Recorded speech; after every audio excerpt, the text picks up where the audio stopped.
To be honest, I think you're a really good podcaster, but you're not the most elegant introducer. Hang on, let me find last year's because I can tell you what you said then. Hang on. Oh, no. I think you just go like, hello and welcome. I think that's probably what I'll say, really. This is you last year. You started it with Mungo Jerry. Yeah. Might do the same thing. Why not? My thoughts and feelings. Hang on, I'm trying. My thoughts and feelings. Yeah, that wasn't the first thing you said. Hello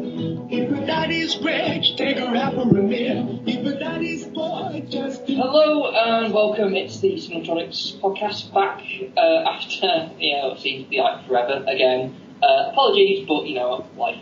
There you go. You can take it from there. The only thing that I meant to take issue with you over is the fact that it said, if her daddy's rich, take her out for a meal. If her daddy's poor. And then you talked over it, and I still don't know what to do if her daddy's poor.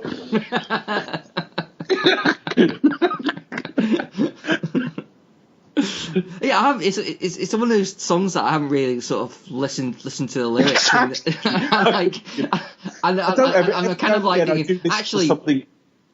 Yeah, it's kind of like, I know it has the lyrics like have a drink, have a drive, and see what you can find. I was like, hang on, that sounds like a rather dangerous dare. Yeah, but it is, if her daddy's rich, take her out for a meal. If her daddy is poor, then good evening and welcome to Cinetronics. Oh, fuck. Hello, good evening, or good morning, good afternoon. It is me, Chris, from Cinetronic, where we talk about the summer releases, and as ever, it's my usual fellow Do You Expect to Talk co-host, Mr. David Bond. Good evening, folks. It's always evening in Dave's podcast land. Well, because everything's just dark. Yes, possibly. I just love the fact I sound like a psychic now, because all year I'm going, the next episode will be like summer review and I'll be on it. That's the way it is, isn't it? It is. This is kind of like, because we're having like a little bit of a gap into with the next episode of Do You Expect to Talk, I'm going to put this in the feed. So this is kind of like your filler kind of thing for the... Chris does sometimes, doesn't always sometimes, so it's still worth going to the other Cinetronics feed for the couple of episodes we have done. I mean, in terms of my appearances, we did a Batman Superman review about March of last year. We did a summer review literally this time last year, and Chris did sort of almost interviewed me effectively in March on an episode as well. And I don't know that any of them went on the Do You Expect Us to Talk feed. This will go on because, like we say, we're struggling for new content for a week or so. Yeah, it's just like life and time and when people are available. It's just one of those things. We're not just going like, oh, pack it in. No, and Chris will tell you. I mean, we never argue over it, but I am notably pissy when we miss weeks. I don't like it at all. So this is David therapy. This is. Yeah. It's partly for my own mental health, but it's also partly for the fact that as a podcast listener, I appreciate regular content from us. So apologies, folks, but hopefully this will fill the gap for you. And so we are just basically going to what we did last time, which is kind of do like the major summer releases, basically like the big films of the year. We know what we like, what we didn't like. And we're just going to sort of give a rundown our thoughts and feelings, and see what we get out of it. So now I think I've seen mostly everything. Thanks to a Cineworld pass. Yeah, I mean, God bless Cineworld. It is my church, though. I have my issues though. So, what he gets up to with choir boys in there. Yeah. Well, they have to remain silent. they've got issues with him as well. They have to remain silent because you can't talk in summer. But well, I started a new job this summer. It's going really, really well, but my mind was elsewhere for a while. That said, I have seen more than I saw last year.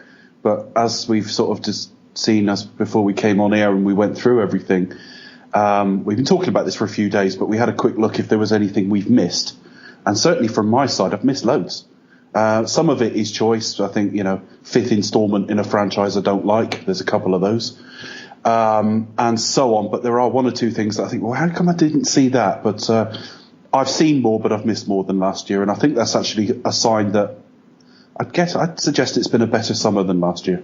Yeah, I think it's been reasonably good. I mean, I think the ratio of watchable to good has been pretty good in terms of that's been really, really bad. There are like sort of crashed ones like King Arthur, I think, which I think that got slated. Some people have been mixed in it. Some people really, really liked it.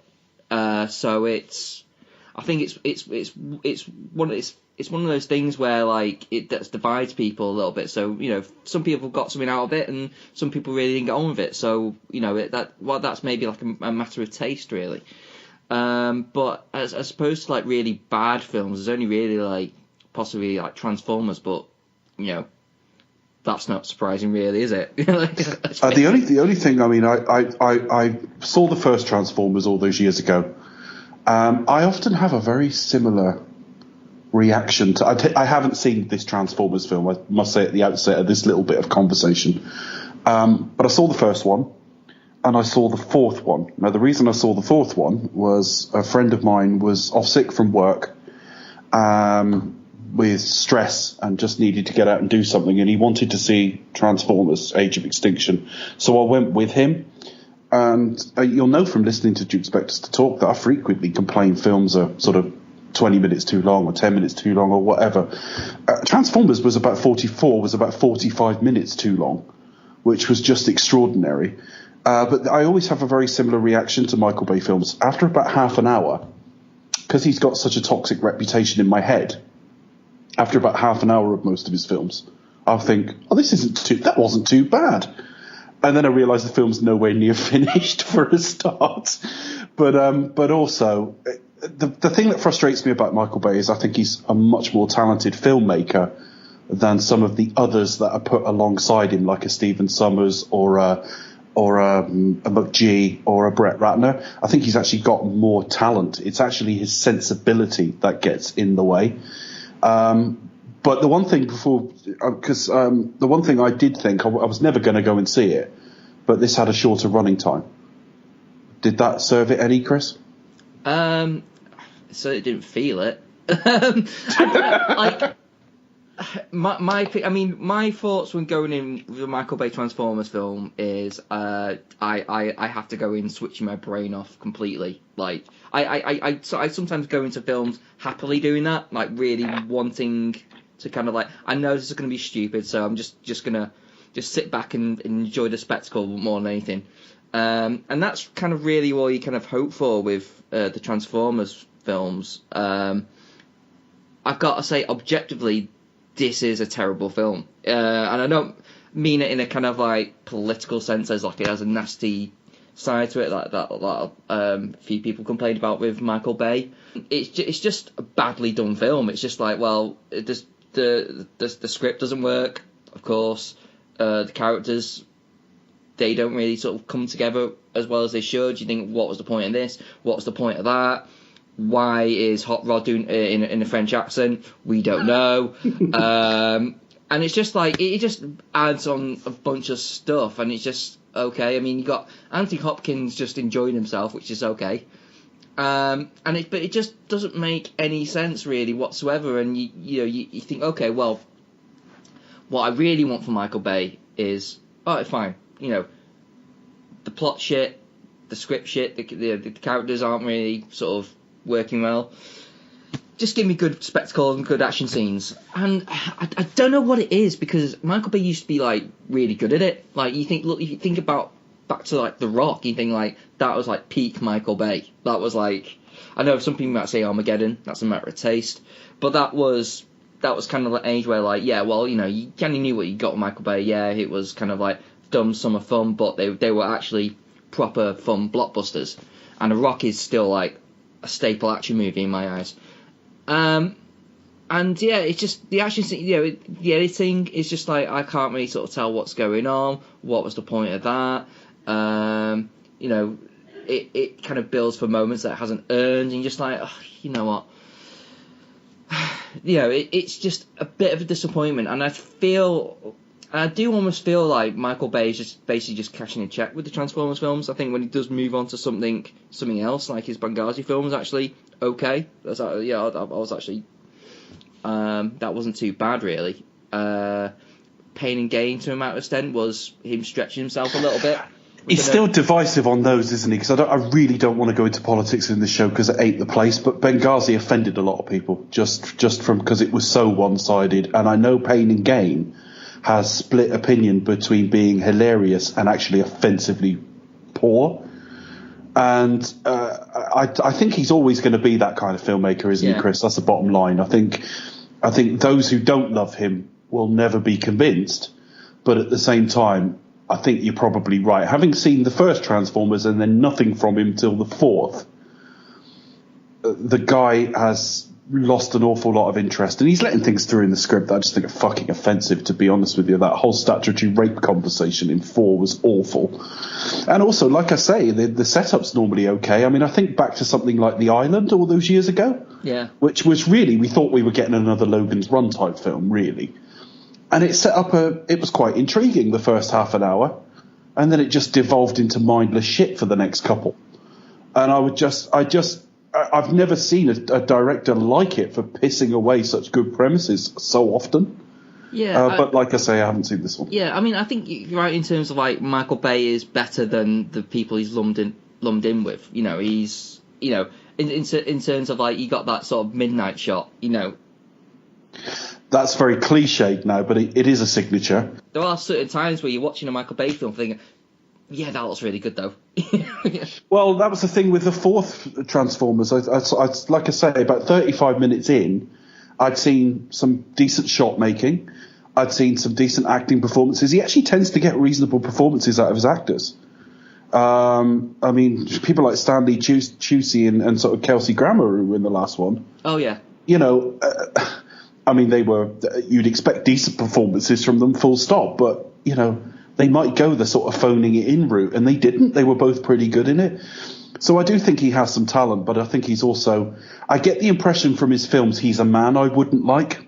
Yeah, possibly. I mean, the things are, we honestly don't know. I mean, it's the funny thing with Hollywood. Half the time the people who seem really nice really aren't, and people who don't seem very nice absolutely. are actually really, But it's like perception. We honestly don't know a lot of the time. But his whole sensibility, and when his politics do leak into stuff, you just go, you're not a very nice guy, really, are you? And that might be nonsense, but there you go. I agree with you, Dave. Sometimes I do think whether it really is his politics, whether it's just down to like, I just don't give a fuck, rather than like, or whether he just thinks like target audience. I don't know. Well, yeah, I mean, like, I don't know. I mean, he could just basically just be trolling everyone, just saying, look, look at this shit I can get away with, and people will turn up. You meet him and he's like fucking Ingmar Bergman or something. I mean, I know it's true of some filmmakers, because everything I've ever read or heard of Brett Ratner, that is not a nice human being. Yeah. But yeah, so that was one fifth installment I didn't see. So moving on to the other fifth installment I didn't see, Pirates. Oh, Pirates, yeah. I mean, there wasn't much really to sort of talk about Pirates, really. It was, it seemed like, I think, I don't think this made enough money as the others. I think the kind of like the appetite for Pirates Caribbean films has gone, even though this is probably the better one of the sequels. But again, it's not saying that much. It's just like it's an okay film. It doesn't feel as like as convoluted as the others. Wasn't it another one with a slightly leaner running time? Certainly than, let's say, 2 or 3. Which yeah. I mean, just very quickly on why I didn't see it. In the case of the Pirates film, I saw the first one. Now it's hard to remember this now, but the first one garnered Johnny Depp an Oscar nomination, which I thought was faintly ludicrous, if I'm honest. But, it was well thought of. It was a breakout hit. Everyone thought, Christ, the film built on a ride, and it's really good. I didn't love it, but it was fine. And that whole Keith Richards shtick was kind of fresh. Then I went to watch the second one, and I always get the name of 2 and 3 mixed up. What's the second one called? Do you remember? Oh, Because one of them was Dead Man's Chest. Yeah, the second other one was at is World's Dead Man's End. Chest. And Yeah, I got 40 minutes into it and I'd had enough. It was just constant mugging for the camera. The joke had gone from like a little fresh riff on a Keith Richards to just desperation, and it was probably the same performance. It's probably what I brought into it, but it was going nowhere. And like I say, I got about 3/4 of an hour in and I just thought, forget it, and I haven't touched Pirates since.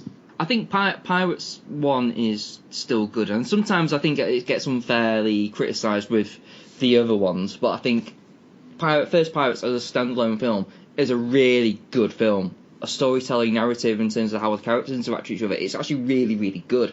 But when you look at the others, it just seems like they just kind of thought, what did everyone like? Jack Sparrow. So we'll just have Johnny Depp doing his shtick, and we'll be like really, really clever by having like a really sort of intertwining plot where the characters don't really know what each other's doing. But the problem is that the audience, we don't know what the fuck is going on half the time, and it just feels like plot development after another plot development, and they've got to go and get this thing, and then someone's got to go get that thing, and it's just like, why are you just overcomplicating this? And then it just, when it all comes together, it just doesn't seem worth it. So the first one had a little bit of sort of cross-generational magic as well, only in that my father loved the first one. And I remember saying to him, because he said to me, "Oh, have you seen it? Did you like it?" And I was like, "Yeah, I saw it. It was all right." I never raved about it, but I certainly never talked it down. I was like, "Fine." I said, "Well, you liked it then?" He said, "Oh yeah, pirates and that." And of course, he's talking to the kid in him. Yeah. That generation, grew up loving that sort of stuff. So it had a bit of cross-generational magic, the first one. But yeah, they've done it to death. Yeah, and also pirate films haven't really been on screen anyway. You know what I mean? I think it's only really Pirates of the Caribbean that touches pirates. Yeah. Well, there was the porn one, but well, we won't go into that. No. What actual dialogue from the film there, Chris. You mentioned right at the very outset King Arthur. So while we're on films I haven't seen, and as I say, you've seen them all. What was Arthur like? I've seen everything. Yeah, even before Arthur had got his knickers back on. The trailer looked horrendous. It looked like pure unfiltered Guy Ritchie. Yeah, this is pretty unfiltered Guy Ritchie. It's got pace. I like the score, even though it's very relenting. It's like constant. It's very kind of like, it's very lock stock Guy Ritchie, rather than like The Man from U.N.C.L.E. Guy Ritchie. It's it tries to does a few things, and I think while it's interesting, and I like the cast. A lot of the time I'm thinking, right, a lot of these characters really aren't really fleshed out as well as I wanted to. And in terms of like the King Arthur legend, it kind of, it feels a bit weird having like not having Merlin, but Merlin is a character in the film, but he's never on screen. So that feels a bit weird. That's just like, right, okay. I mean, it's fine. I think it will grate on some people. Its pacing and its dialogue. It will just like, oh my god, it will just. I can imagine some people really not getting on with it, which of course happens. But then there's been a lot of people who I've heard, and maybe not necessarily like from say film Twitter, who have come out saying yeah, they really really liked it. So it works on some level. But for me, I mean, I didn't hate it. I never got the impression that had I gone to see it, it would have been a train wreck. Yeah. I just it's like, all right. And it might have grated you. It might, I think what it was, it's just like, it's too much of a, Cockney rhyming slang. All right, governor, but in medieval kind of. Yeah, which is just tired. Setting, and also it's the pace as well. Everything's sort of like loud drum, everything's all like cut shots and everything. I mean, at one point there was this one character decides he's gonna go after another character because they had previous beef, and it was like, I supposed to know about that? Was that like something that I was meant to be like, oh, he's got it in for him? And it just feels like, oh, right, okay. And he shoots him with an arrow. It's like, right, okay. That's, things like that make me think, hang on, did I miss something previously or something? But it just feels like character development isn't sort of set up as well as it should. But well, it it opened predicted to be a bomb, and it was, I think. But if in that scenario, I'm wondering if we're in a sort of Superman 4 situation where test screenings and they've cut some of the connective tissue. I think also it was placed in a weird spot. It was in between two films. It was in between Alien and something else. I think it was Wonder Woman. I think. Judging by when they came out, I think you're probably right. Alien came out sort of early May. Wonder Woman came out very early June. So, yeah, I mean, I would imagine, to be honest, with a film like that, I think its best shot is to kind of like put it away from like a bigger film, give it like a chance to be like the big film at that time, so give it maybe a couple of weeks. There's a smaller and smaller window to do that now. I know, it's true, isn't it? So, yeah, talking of having seen everything, Chris, Baywatch. Just while we're finishing off on the films one or the other of us haven't seen, Baywatch. What did you make of it? Oh, Baywatch. I wanted to like Baywatch a lot more. I was hoping for a 21 Jump Street. Yeah, and to be fair, it did have some laughs. Yeah. I felt myself enjoying it for the sake of the cast. Like, I enjoyed Zac Efron and I enjoy The Rock, and I just enjoyed seeing them just dick about and not have fun, really. But it's a funny thing with a film like this. I did just think, yeah, but the script is shit. The actual story itself is actually crappy. Well, you've still got to watch people go through the motions of doing something. I know, and so script will always matter a little bit. I know, but you think like with something like Baywatch, you think, okay, it doesn't really matter that much. It can be like a silly plot that doesn't make any sense as long as it's funny. It doesn't matter. Right. You know, you think about like Naked Gun, but even then, it's like, well, that's a simplistic way, and just let the gags flow.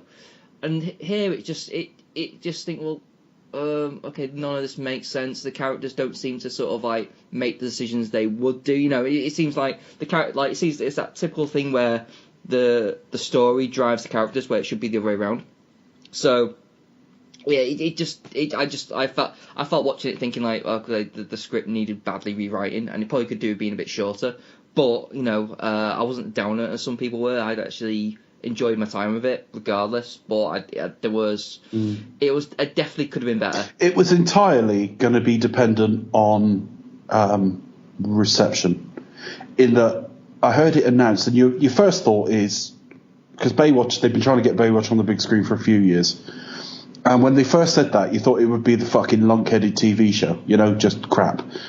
And then I suddenly, when you heard The Rock and Dwayne Johnson, Rock and Dwayne Johnson? Both of them. Both of them. They split it into two people. Yeah, sorry. Dwayne Johnson and the other guy? Zac Efron. Zac Efron. I thought, well, yeah, that could be like a 21 Jump Street. And I liked 21, I liked 22 even more. So, I disagree in that. But it was going to be very dependent on what the reaction to it was, and the reaction was just no.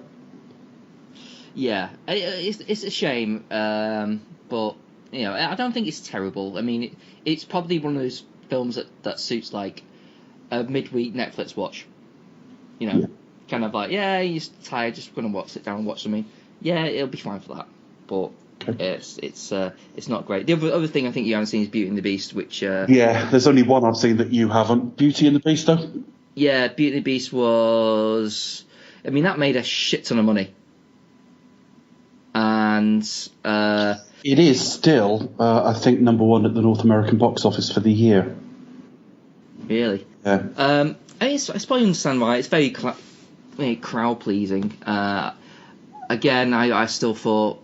Emma Watson's kind of slightly miscast as Belle, though she wasn't as bad as I thought she'd be. I don't rate Emma Watson. Yeah, no. I'm not going to argue with you there. The killer wasn't any of the Harry Potter films or anything she's done since. It was fucking Noah. Oh, really? Which I went to see. I quite like Noah, but maybe I need to rewatch it. I struggled with Noah because I just thought it was. Like I say, when I say levity, I'm not saying make it a comedy and let's have loads of fucking, laughs in it. But everyone just looks so fucking serious and furrowed brow all the way through in every scene. And when I watch Emma Watson, I'm seeing an actress who takes herself and everything way, way, way too seriously. Too prim and proper. Yeah. Yeah, I know, and I think that's it. I think there needs to be sort of like a little bit of.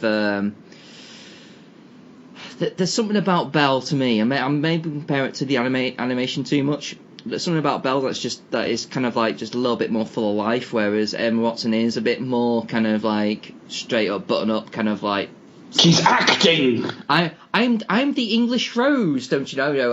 I more a bit more royalesque, a little. You know what I mean? Like that kind of, or that kind of. I was envisioned her as the kind of the school prefect. Exactly that. She's that kind of like teacher's pet. Yeah, she's that kind of like sort of really posh girl. I mean, like, but I think where she really works is where she's asked to like, if you like play like someone who's really, really bitchy, really, really like kind of manipulative. She'll suddenly locate a sense of humour when she's about 30 and subvert all images people have of her. That's my hope for her. Yeah. Because this straight-on acting isn't really working for her. No. Well, it's worked for some people, isn't it? But I think a lot of the time it's just like, well, I think it's Harry Potter fans. I think same with Daniel Radcliffe. I think, I do think Radcliffe is a better actor. He still looks like Harry Potter, and he can't escape that. The problem is, if you ever watch the very start of Harry Enfield's television programme, where he would walk over to the camera and go... he looks like Daniel Radcliffe then. Daniel Radcliffe has always looked like a Harry Enfield character to me, and I can't shift it from my mind, and now you won't be able to shift it from yours. To me, he's always just kind of like feels like Hugh Grant at age 15 permanently. That's yeah. I mean, like he's about like 26 or 27 or something now, and you still think he's like 18. I mean, he was in that film like sort of What If, I think it's called, and he's like he's basically doing like Hugh Grant kind of thing, and it really works for him. I mean, he should be doing like kind of Richard Curtis type films, like being like I'm the new kind of like sort of the really romantic comedy league as that kind of a young British guy who's like, well, I'm kind of slightly nervous but kind of like charming at the same time, Yeah. His best performance was still in like Extras for the Ricky Gervais show. Well, as most people's are. Yeah, he was well funny in that. Patrick Stewart. Yeah, it was a couple. I think it was a couple of Kate episodes Winslet. before that. Yeah, but he was a couple of episodes before that, and he ended up flinging a condom at Diana Rigg. It's totally worth seeing. But back to Beauty and the Beast. It's okay. It's not as good as the original, in my opinion. By original, we mean cartoon because it's a reworking of. It's a live-action reworking of that. Yes. So in this scenario, I'm quite comfortable calling it the original. It's longer, but it definitely worked for some people. The person I went and saw it was like left the cinema crying. So it What? Because she was dating you, Chris? No, it wasn't. It wasn't a date. It wasn't a date. All right, okay. It was an appointment for sex. No. So the only thing I've seen that you've not seen this year is Cars 3. Which I've been told is like a kids' animation film about retiring. Yeah, that's what I know in it. Yes, it's to teach 8-year-olds to understand the passage of time, and that physically you may be a bit past it. I think I went in to see this in a double bill with something else. Let me just have a look, because I do have it listed somewhere. I saw it right after War for the Planet of the Apes, which we'll come to later. And I just thought it would be this nice little palate cleanser, and I'd seen the first two. And when I look at Pixar, I admire them more than I love them. Over the years, I think their output has been stellar, less so in recent years in terms of a hit rate, but I never fall in love with animated films in quite the same way, generally speaking. But Cars is one of those things that I never quite understood why it was so hated compared to the stuff around it. First one came out in about 2006, I think. So it was around a year before Ratatouille, and it will have been just after The Incredibles. Now, both of those films are better than Cars, but I think The Incredibles is very slightly overrated, in that I think it fits into the Pixar standard. I think it's good, but it isn't for me miles better than other Pixar. Ratatouille, I think, is slightly underrated, if anything.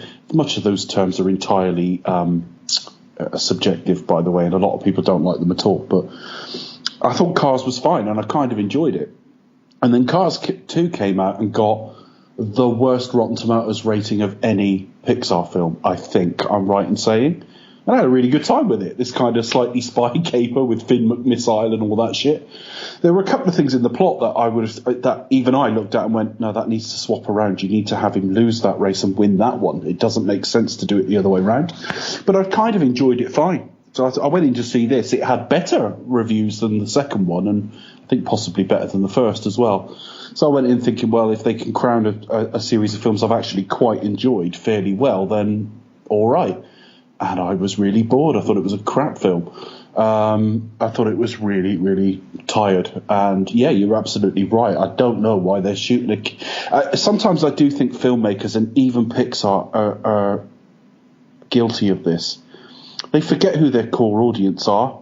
Now, I'm not saying cartoons are just for kids, although certainly the Cars franchise of most Pixar, more than most Pixar would be. But I look at something like WALL-E in 2008, and all the critics jerked themselves silly over WALL-E.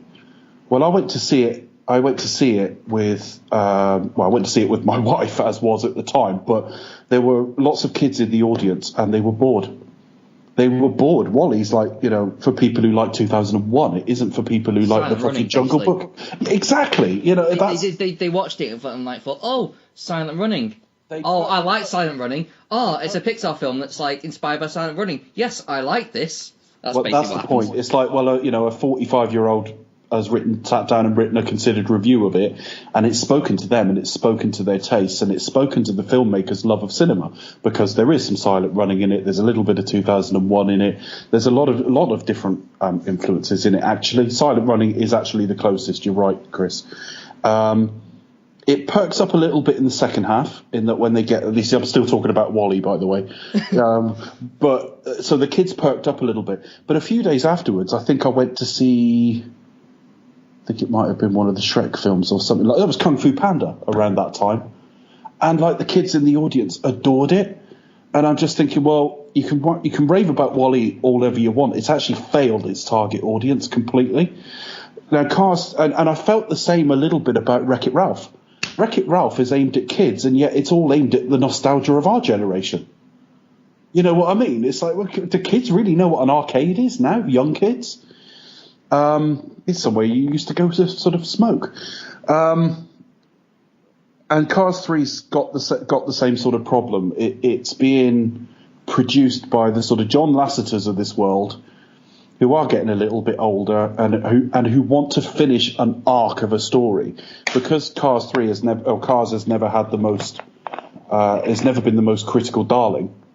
They've been very much sort of, I think they're trying to give it a bit more kudos by giving Lightning McQueen a proper story arc, but it's a story arc that's just entirely inappropriate for 5 and 6 year olds. I've only ever seen the big first 20 minutes of Cars 2 in one evening, and I had to switch it off because you didn't like it at all, did you? But I say that with that's all I've seen of the series. Maybe if I watched the first one first, or maybe I gave the sequel a second chance. It could have been my mood at the time. Chris, you wouldn't be alone if you didn't like it. I'm quite rare as a defender, to be honest. I don't see it as wildly out of keeping with the average standard of a Pixar film. Now, Cars 3 is well below the average, in my opinion. And I think something like, say, Toy Story 2 and Up are above the average standard. But Cars sort of mingles in with the rest quite nicely, for me. But, yeah, 3 was really dull. I'd just seen a long and quite heavy film we'll talk about later on anyway, just before it. But I was quite happy for it to be done with. Should we actually talk about some films we've both seen now? Yeah, fair enough. I imagine I must have to seen something like War of the Planet of the Apes and going in thinking that'd be nice, kind of something just to perk me up. You watch. Oh, I'm aged and knackered and finished. Get your Lightning McQueen merchandise at the foyer. But yeah, so what's first on the list then? Well, last year, when we started last year, I think we sort of started with the sort of March now, because summer's getting ever earlier. I was tempted to start with the film before this, but we are taking the piss in a summer review then. I think we start with Logan, really. Okay, Logan. So this is like the final Hugh Jackman Wolverine film. Is he ever coming back, you think, or is he just going to do one more X-Men film, or do you think that's it now?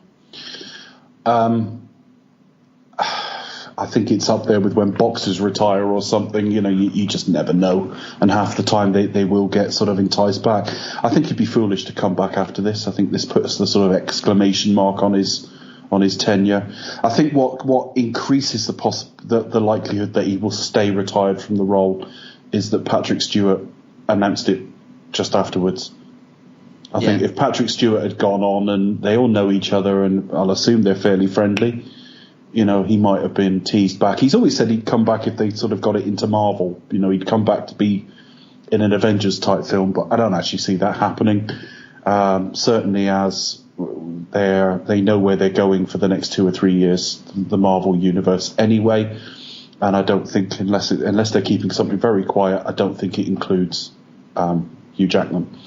I think as well, there's quite a physical toll in playing that role. I mean, he virtually dehydrates himself for any sort of shirtless scenes and things like that. Although Logan wouldn't have been quite as harsh because he's in physical decline. But yeah, I would tentatively say I believe he's done. So this is kind of like a good swan song to go out with. Now, it was kind of more pitched as more of a Western. It's basically like Shane, essentially. If only the film had let us know that. Yeah, I couldn't. Yeah, I was wondering, is that dropping subtle hints, isn't it? But it's definitely have Western influences. Very kind of much from the get-go. It's like, oh, we actually are seeing some proper violence now. Like, there's literally people's like arms coming off and getting stabbed in head and things like that. Now, working on the basis, Chris, that we both quite like violence, so I'm not looking for hypocrisy here. So we can still like it, yet say what I'm about to ask. Did you find any of it gratuitous? To be honest, did you think the violence was overdone or too much, or for the film that it was? No, I don't. You know, when something. I don't think I'm a good person to ask about. No, nor am I. So fuck knows why I brought that up. I suppose it's kind of it all depends on who you ask, and that's more subjective opinion, isn't it? Really, which I suppose when people say like, oh, you know, gratuitous violence, I'm thinking like, well, I quite like that, so maybe it was more speaking to me. Yeah, I wasn't asking you to say we didn't like it, because I found it such a fucking relief that they stopped pulling their punches with it. Yeah, I think with a character like Wolverine, to like at least go in that direction, you know, at least look at that way. I mean, I think actually one of the things I actually quite like about the last X-Men film, even though we both did not like it, pretty much, or thought it was pretty piss poor. We were pretty tough on it this time last year, yeah. The one bit I actually, even though it kind of like just was slotted in the film, but it's like, oh, I actually quite like what they do with Wolverine. It actually seems like proper going at it and tearing through people, and it looked kind of bloody. But it kind of for the 12A rating, it kind of got away with like sort of the bloodshed. You know, it kind of got away with it. Here they were able to kind of like sod it to 15. People gonna turn up now. You know, it's the last one. So let's just make a proper film. I do still think it's too long. I think the script needed looking at, particularly in regards to the end. It just felt a little bit rushed, and it didn't. The way the end quick sequence happened, it didn't sort of seem like it did it in the right way. I mean, we can probably get to it more when you share your thoughts, Dave. But yeah, I thought generally it was quite. I mean, walking out, I was like, yeah, this is pretty much like the best X-Men film. Maybe after the day after, I was like thinking, yeah, but I think I still had an issue with that, and I still have an issue. Oh, I'm not too sure now, and I've yet to rewatch it. So, but I do have it like certain plot issues, or maybe certain things I think it need to be more tighter. But generally speaking, yeah, it's a pretty decent way to go out. I always think it carries a lot more weight when you critique a third act than when I do, because we've fallen over it so many times during the other podcast that I'm loving a film and then it goes action, action, action, credits, and that action, action, action, credit bit thing is just me bored half the time. That's why John Wick is so special, because it's just wall-to-wall action, and I loved it. Same with the Raid 2. Less so the first pacing, one. Really, rather than like it's plot, action. Yeah, it's more about how you're presenting it to me. Do I have a visceral dislike of seeing action on screen? No, quite the opposite. But I find that the parts of films that just become action tend to be pretty awful. But I've said it about so many films now that I think it almost doesn't carry a lot of weight from me unless you're somebody listening who kind of sees films the same way. With Logan, I'm kind of heartened to hear you say that, because I felt the same way. I thought this was an outstanding film until they went and stayed with Mr. Soulglow.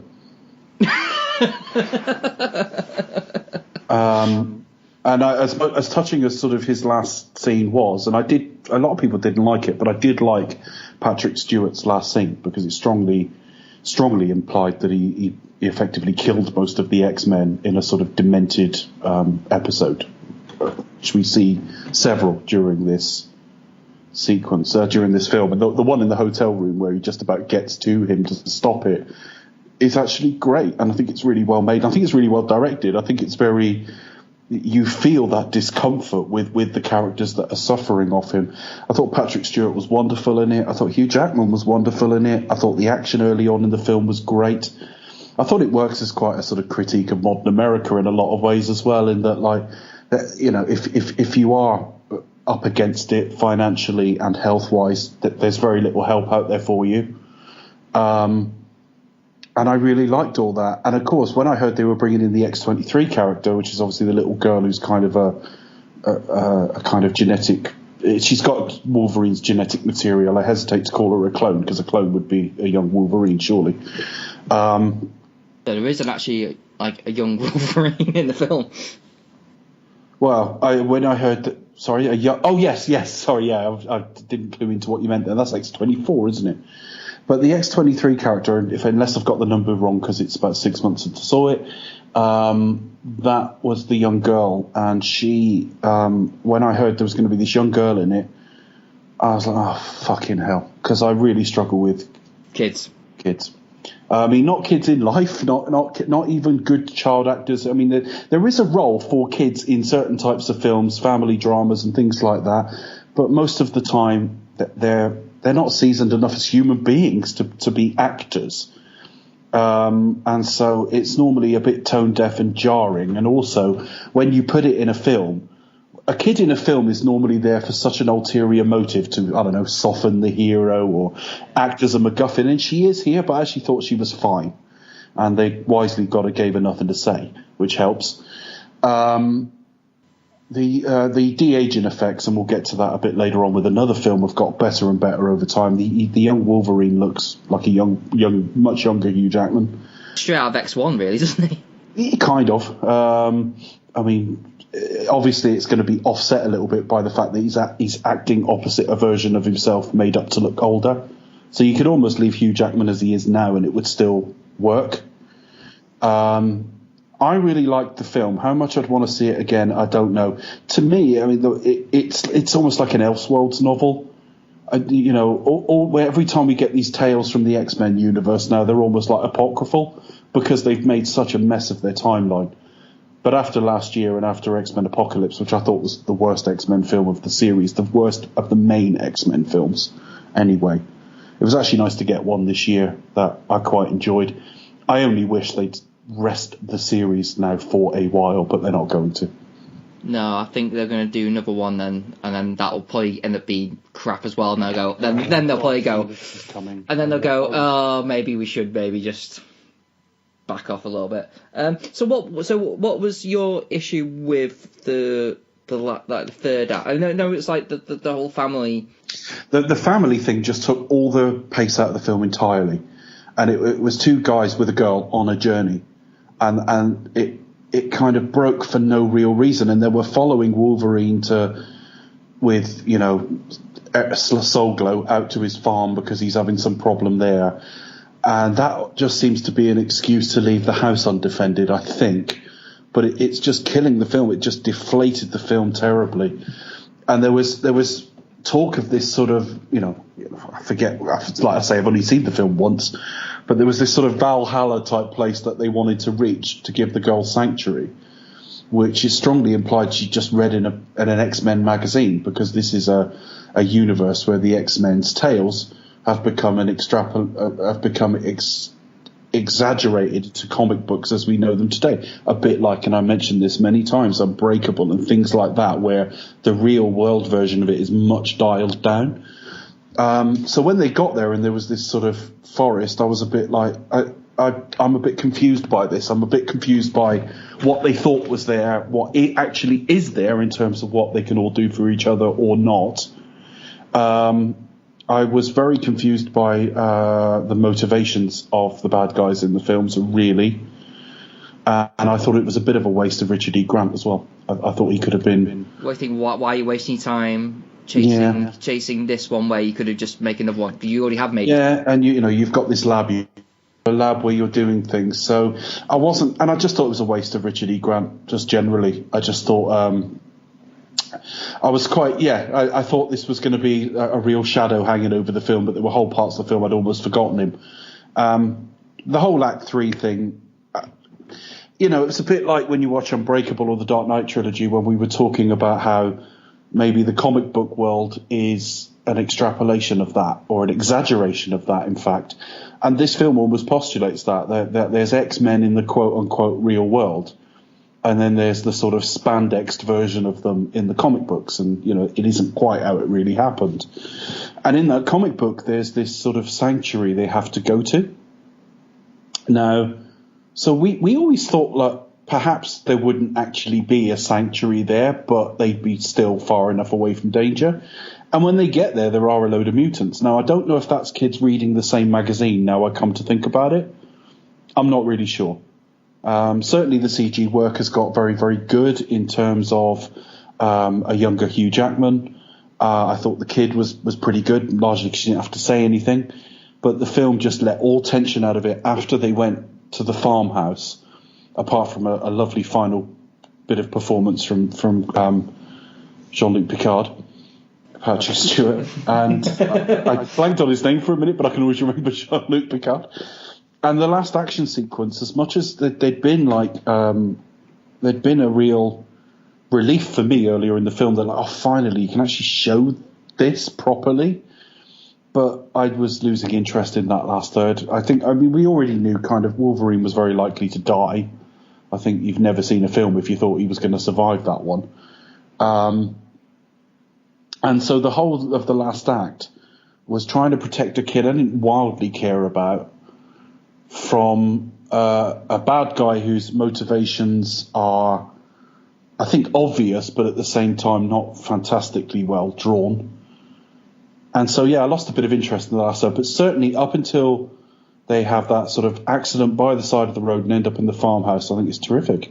Yeah, I mean, the issue I had with it, and maybe it's a bit more of an emotional one, was the fact that, why are you going there? Aren't you putting them in danger by going over? Is this kind of like, no, let's all go and remember what it's like to be a family. And I was like, okay, well, that's all very well, but I mean, we know as an audience, and I was maybe I should rewatch it to kind of like think it's fair on the characters, but I was thinking, if I was in that situation, would I want to risk the chance of endangering these innocent people because you're probably being tracked. So why? Yeah. I mean, and we know as an audience that they're basically putting a death sentence on these guys. Yeah, I know. We've actually seen them, go to the places like the shop and execute the guy behind the thing just because he's seen them and they want information in it, so they kind of covering their tracks almost. And you think you're basically killing this family by being where you are. You give your best because kind of moving on. Yeah, and I'm also not entirely sure what Xavier's skill set is at this point, because obviously he's got some kind of dementia, some kind of, impairment, certainly. But obviously Xavier used to be able to sort of sense mutants and things like that. Cerebro just magnified it. So, I'm not sure about all of that. I think the basic concept of the film and the performances in it and the cinematography of it, 'cause it's an eye-scorchingly beautiful film in places, is better than its actual sort of script and execution. But I still think it's a very, very strong... it would be a lovely way to sort of rest, like we say, the X-Men for a while, but we know they won't. Yeah, it's too much of a cash cow. I mean, yeah, but... again, just to touch upon your feelings about the last act, I do feel it was just a bit too rushed, like they kind of like scrambled for an ending. And in that, I just felt it was a bit weird. Now, when I say this, I always feel like I don't really know how to articulate well, but I thought who faced who and who finished who off didn't seem right to me. Like, the kids kill off the guy with the metal hand, the guy who was like chasing. Wolverine kills Richard E. Grant, and the kid kills the X-24. Yeah. Now, I instantly, because I was like, when I was watching the film, I thought, right, X-24, that's essentially Wolverine fighting himself. So therefore, that's his obstacle.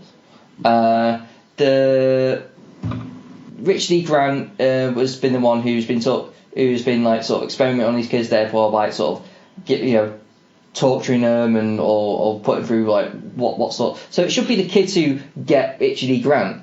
Yes. The guy in the metal hand, I don't know his name.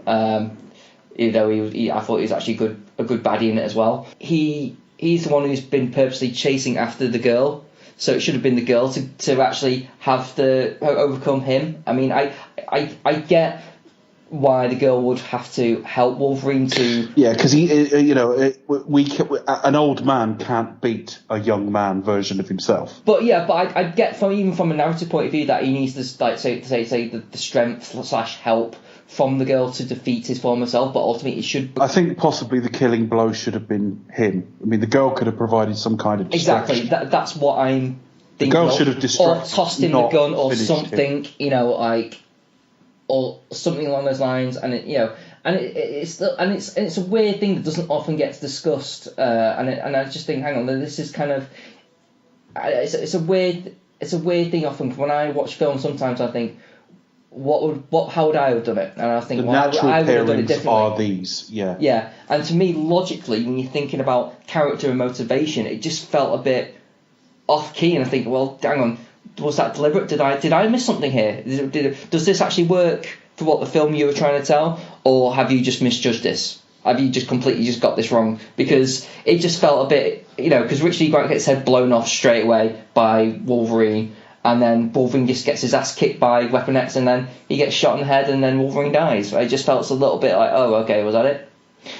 So it just felt, it doesn't feel satisfactory. And I think it leaves that on that for me anyway. I mean, I think the film has, like I say, it's good to look at. It's very well acted. I think everyone in it brings, their A game or very close to. I think there is I say it's brave. I mean, they did cut the budget and stuff and take pay cuts and so on to mitigate some of the risk. But obviously, if it's R-rated, less people are going to be going in the door to see it, because I know R-rated is like kind of advisory in the United States. In this country, it would have been, was it a 15 here? Yeah, it's like Deadpool. So no one under 15 can go. Now, obviously, if you're a filthy criminal like Chris Byrne when Batman Returns came out, or me when Terminator 2 came out, because I was 2 months too young, then the difference there is obviously that on R-rated, a parent can take in like a 10-year-old if they judge that that's fine. Yeah. Well, whether they should's a different matter, but it's very put to the parents. Here, it's kind of like the R-rated. You're 15 or 18 and you cannot go in. You can't. Unless you can get away with it or look old enough, you're not going in. So it would have got lower returns on the basis of that. So I think it was brave. I think the performances were great. It was that much more sort of pulsating in its violence. And I think it led to us all kind of slightly overrating it at the time. The collective response to it was to rate it as a bit better than it actually is. But it is very, very good.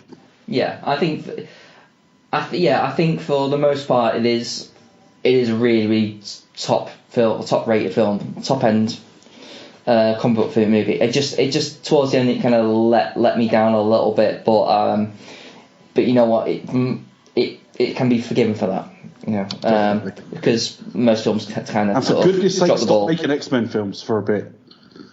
what are you going to do? Basically, your cash cow, which is Wolverine, Hugh Jackman's not going to be in it now, so I wonder how much they're going to. Yeah, okay. So about 5 days after that film, I went to go and see Skull Island, Kong Skull Island. Oh, okay. What do you think of that? Aggressively okay. Okay. I saw it again about 2 months ago. Somebody had like a rip of it somewhere. You criminal. It wasn't my rip. I was just an accessory. Always thought it was kind of all right. I like the setup quite nicely. I like the soundtrack, even though it's all a bit obvious in terms of what they put on it. But I thought soundtrack's good. I thought cinematography is good. I thought the setup was very good. The sort of little pre-story, if you like. And then they get there, having set this all up. I don't know why they put Tom Hiddleston in that role.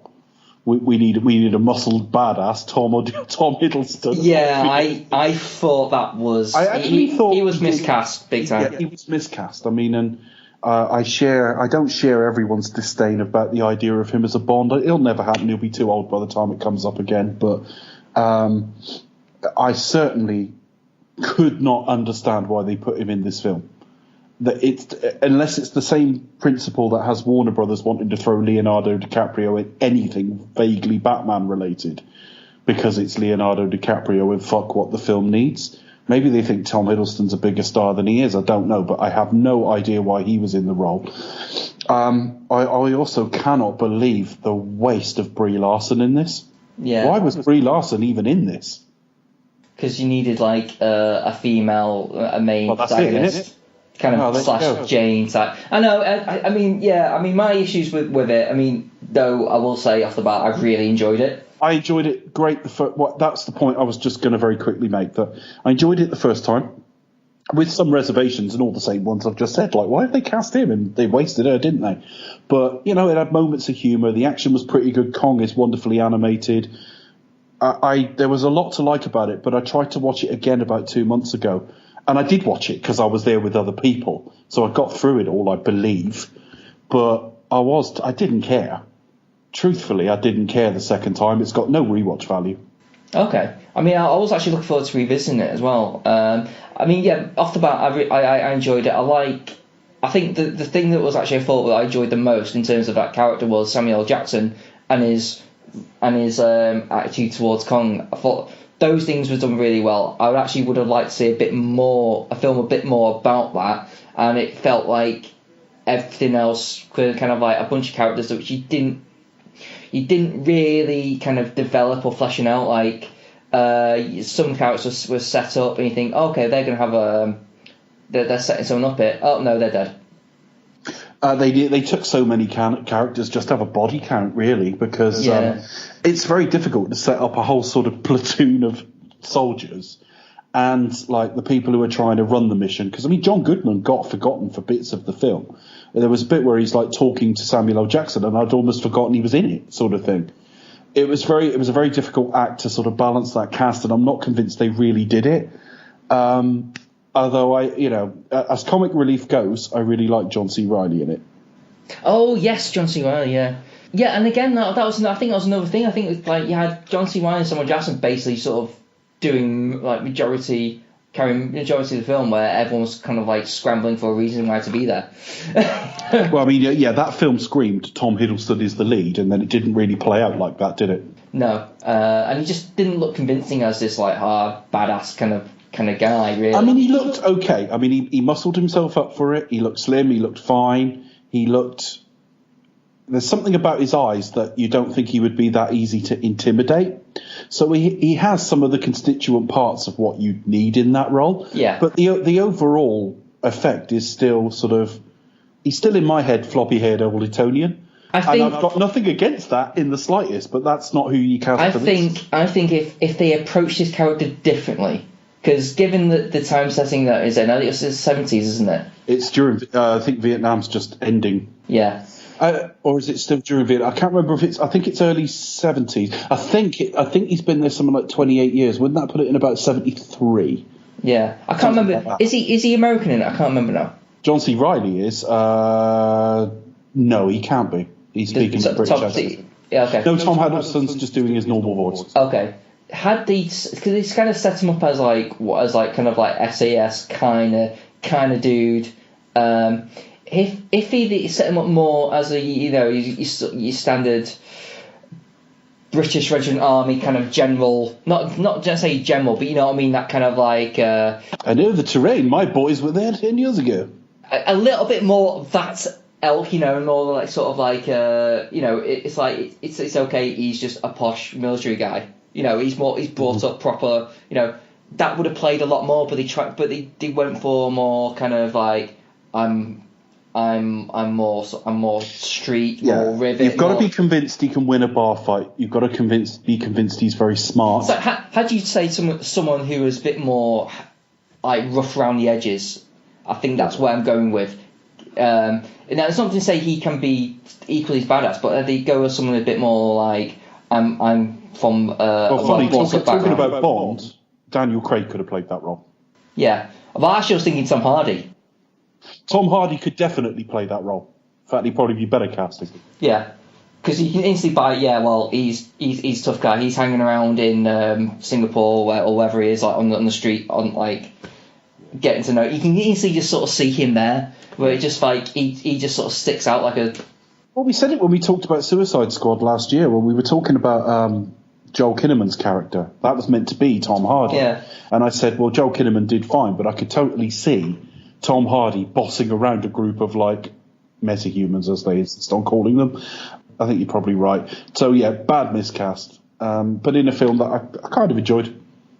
Yeah, I mean, it played up basically like Apocalypse Kong. Well, the posters looked like Apocalypse Now, didn't they? And that was deliberate. I think it just had a really good look and feel to it, and I thought, Samuel Jackson was really good. Yeah. And the Kong stuff's done pretty well, so it was a fresh take on it as well. It wasn't just like, let's just do King Kong again. It was like, let's just do something different and make it. Well, we're getting Kong and Godzilla, aren't we? Yeah. So they're setting that up. So, but I'll rewatch it and see how I feel. I am actually going to have to slightly divert it because there's one film we forgot to talk about amongst the You Saw It, I Didn't, The Mummy. Because obviously they're trying to talk about a cinematic universe of, well, the dark universe they want to call it over there. But obviously the whole Kong and Godzilla thing is quite separate. What was The Mummy like? Oh, The Mummy. You know what? The Mummy was kind of disappointing. I was really up for it in terms of I just wanted something kind of like really fun. But it was just really just okay. I think my main disappointment again was the ending. Tom Cruise's solution to the problem was to kind of like do what the Mummy wanted to do anyway, and it just kind of like what? He went to get like possessed by a demon or / god or whatever, and his plan was like, right, well, I'll do it, and then I will be in control of said thing and vanquish the demon rather than for it. Just didn't really make any sense, and it built up. I must admit, I did have an expectation. I thought like, they're setting up Tom Cruise to be Van Helsing here. And it didn't happen. So right. I was like, oh, that's a bit I know nothing about it. I mean, I don't know how it ends. I don't know anything about it. The only thing I do know, and spoiler alert for anyone who hasn't seen it, I know Russell Crowe is Jekyll and Hyde. Yeah.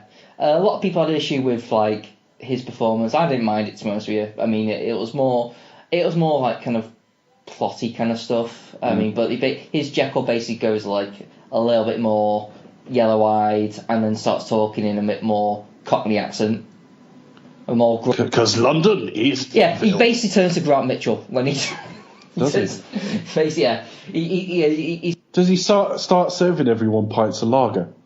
He may as well have. He wants to... Well, he wants to get on the old blower and call her Peggy or Phil.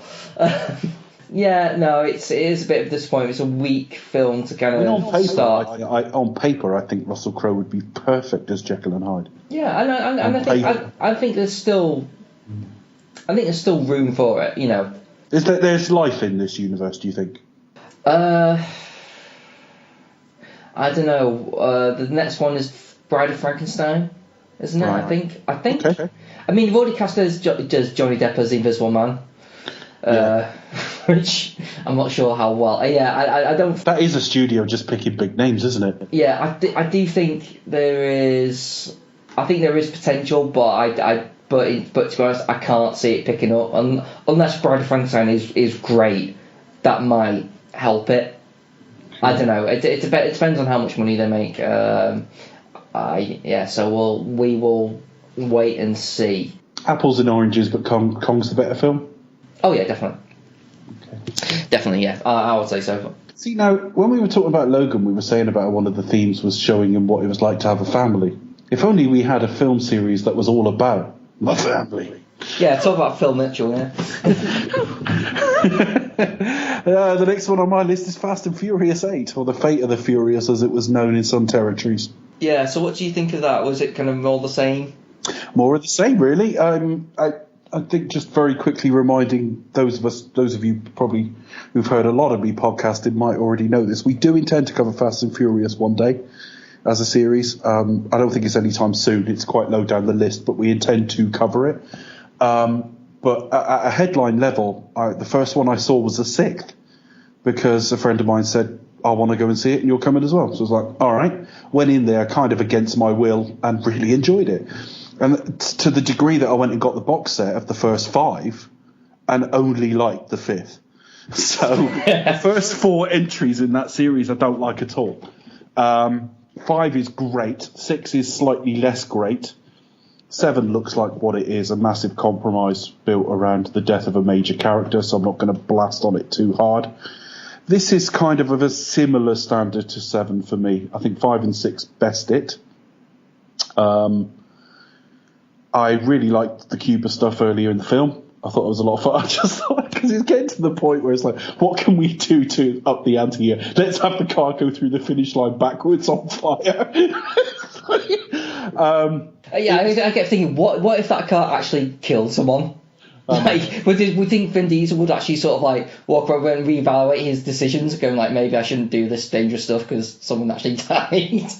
I tell you what, there are cinematic universes out there and ensemble films that could learn a lot from this series about balancing an ever larger cast, because they add more people each time, and I keep thinking, and very few drop out. I mean, the only 2 that have gone are a character who the actor died, and obviously the woman that was married to him as the character. So they're the only ones that have really gone. Oh, Han, I suppose. Sorry, I forgot about Han and Gal Gadot's character, whatever she was called. But by and large, the casts have got bigger, and of course in this one, Jason Statham introduced last time out as an antagonist, and then he's sort of part of the regular crew this time round, effectively. And the antagonist from 6 is involved, and Helen Mirren out of nowhere was involved. And yeah, she wanted to do it, apparently. She did. Yeah, she did. She asked to do it. I think she wanted to drive in it, so she's a bit disappointed that way. But talking to the Mitchell brothers, she did play like a Peggy Mitchell type, Cockney mum. I enjoyed it just fine. I haven't seen it since cinemas. I thought we could have done a lot more with Charlize Theron in it. I thought she underplayed it quite dramatically. I think she was quite flat in it. And the whole final ice-based action sequence I didn't enjoy very much, but overall it was more of the same. It's of a piece with the last couple. Yeah, and it's just like, you know what you're going to get. You're basically getting like over-the-top action scenes, then you're just like overblown, dumb fun. You do have to kind of like put your brain at the door. Like, a villain each time round seems to kind of like just becomes a good guy. Charlize Theron will be like their fucking PA. Yeah, well, there'll be a new villain that Charlize Theron's against, and then she'll have to pair with them to take down the bigger threat. Now, I mean, she is a holdover from the last one. I do think it's better than 7. Obviously, we know what went wrong with 7. and that's nobody's fault. Having said that, that whole downtown LA thing at the end of 7 I thought was awful. Reasonably strong. I enjoyed it just fine. Yeah, I'm not sure what the fuck she's wearing dreads for, but she had some weight of menace for someone who's basically just standing around not doing much and just sitting on the computer. That's the problem. Too much standing around not doing stuff. What that kind of amused me was the way how cinema has to do the sort of the whole hacking thing, where they basically just sat at computer screens explaining stuff. No. Oh, you're doing this, are you? Well, let's see if this. Oh no, she's hacked in. Wait, I can just block her with this. Damn, she's good.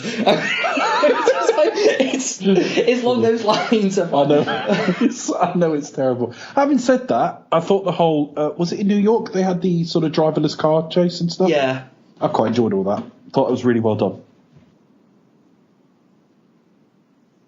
And also, but I had to switch my brain off because I was suddenly thinking timeline, and I was thinking, well, when was he with Elena? I think it's Elena, isn't it? They've had a kid. When was that? But we've seen Elena since then, and she wasn't pregnant. And all right, they pulled that out of their ass. Basically. So essentially, the events from you can basically put the events of the last 2 movies happen within a year. Right, is a fair thing. Because, it's in terms of like when she was last with. I saw her through 6, and she was hurt in that and everything else. Yeah. Yeah. All right. Fair enough. I imagine, but yeah, no. I mean, they could have done it slightly better though. But the whole Jason Statham trying to reassure the baby while kicking the shit out of people was fun.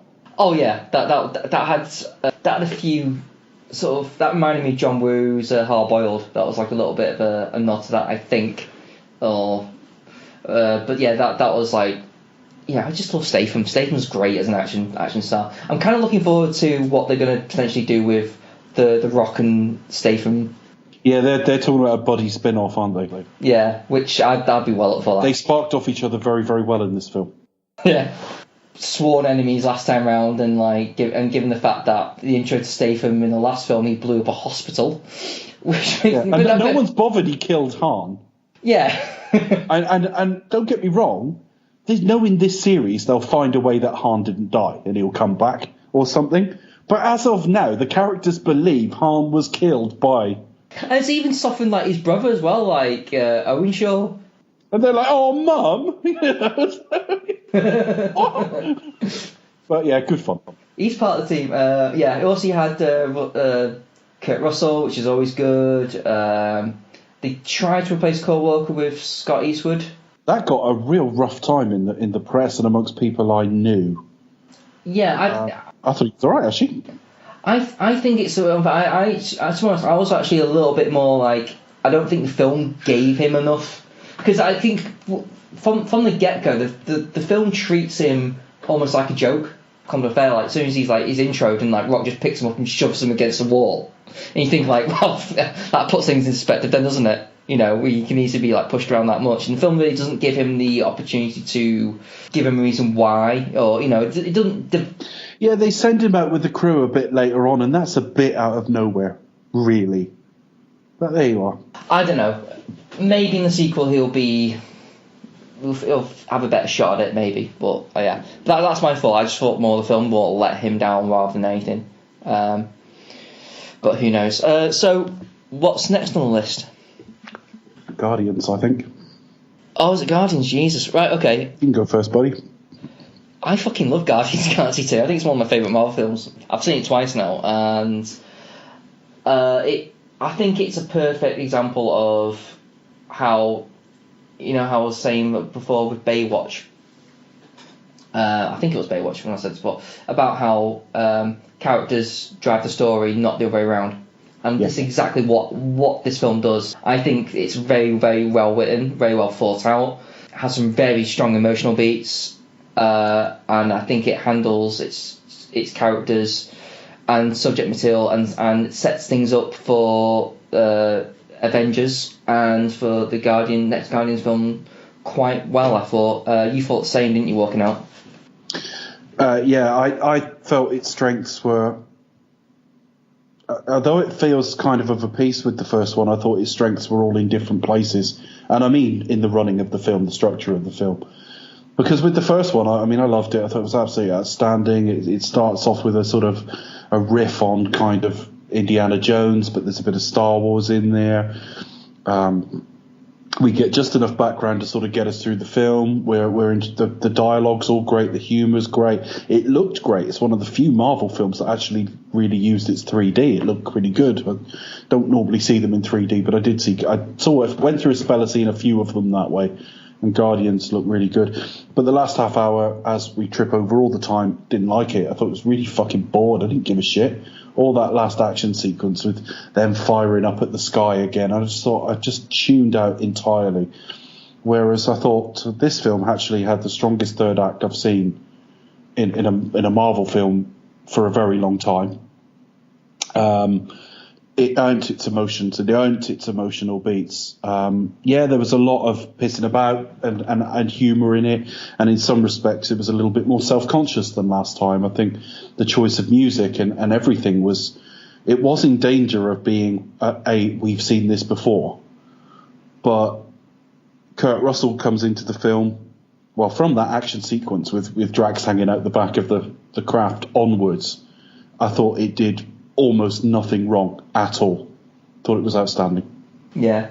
It's one of those films where on first watch I was kind of just going with it. I was kind of enjoying it, but I must say I wasn't blown away. It was only by the time you hit the first act and everything all just clicked. It was like, oh my god, I think this is absolutely amazing. And like, not just the fact that it only gets good at the first act. Everything about the film clicked. You sort of thinking back, like, actually no, that wouldn't have worked if we hadn't had this bit. And they needed that thing. And the thing about the soundtrack as well.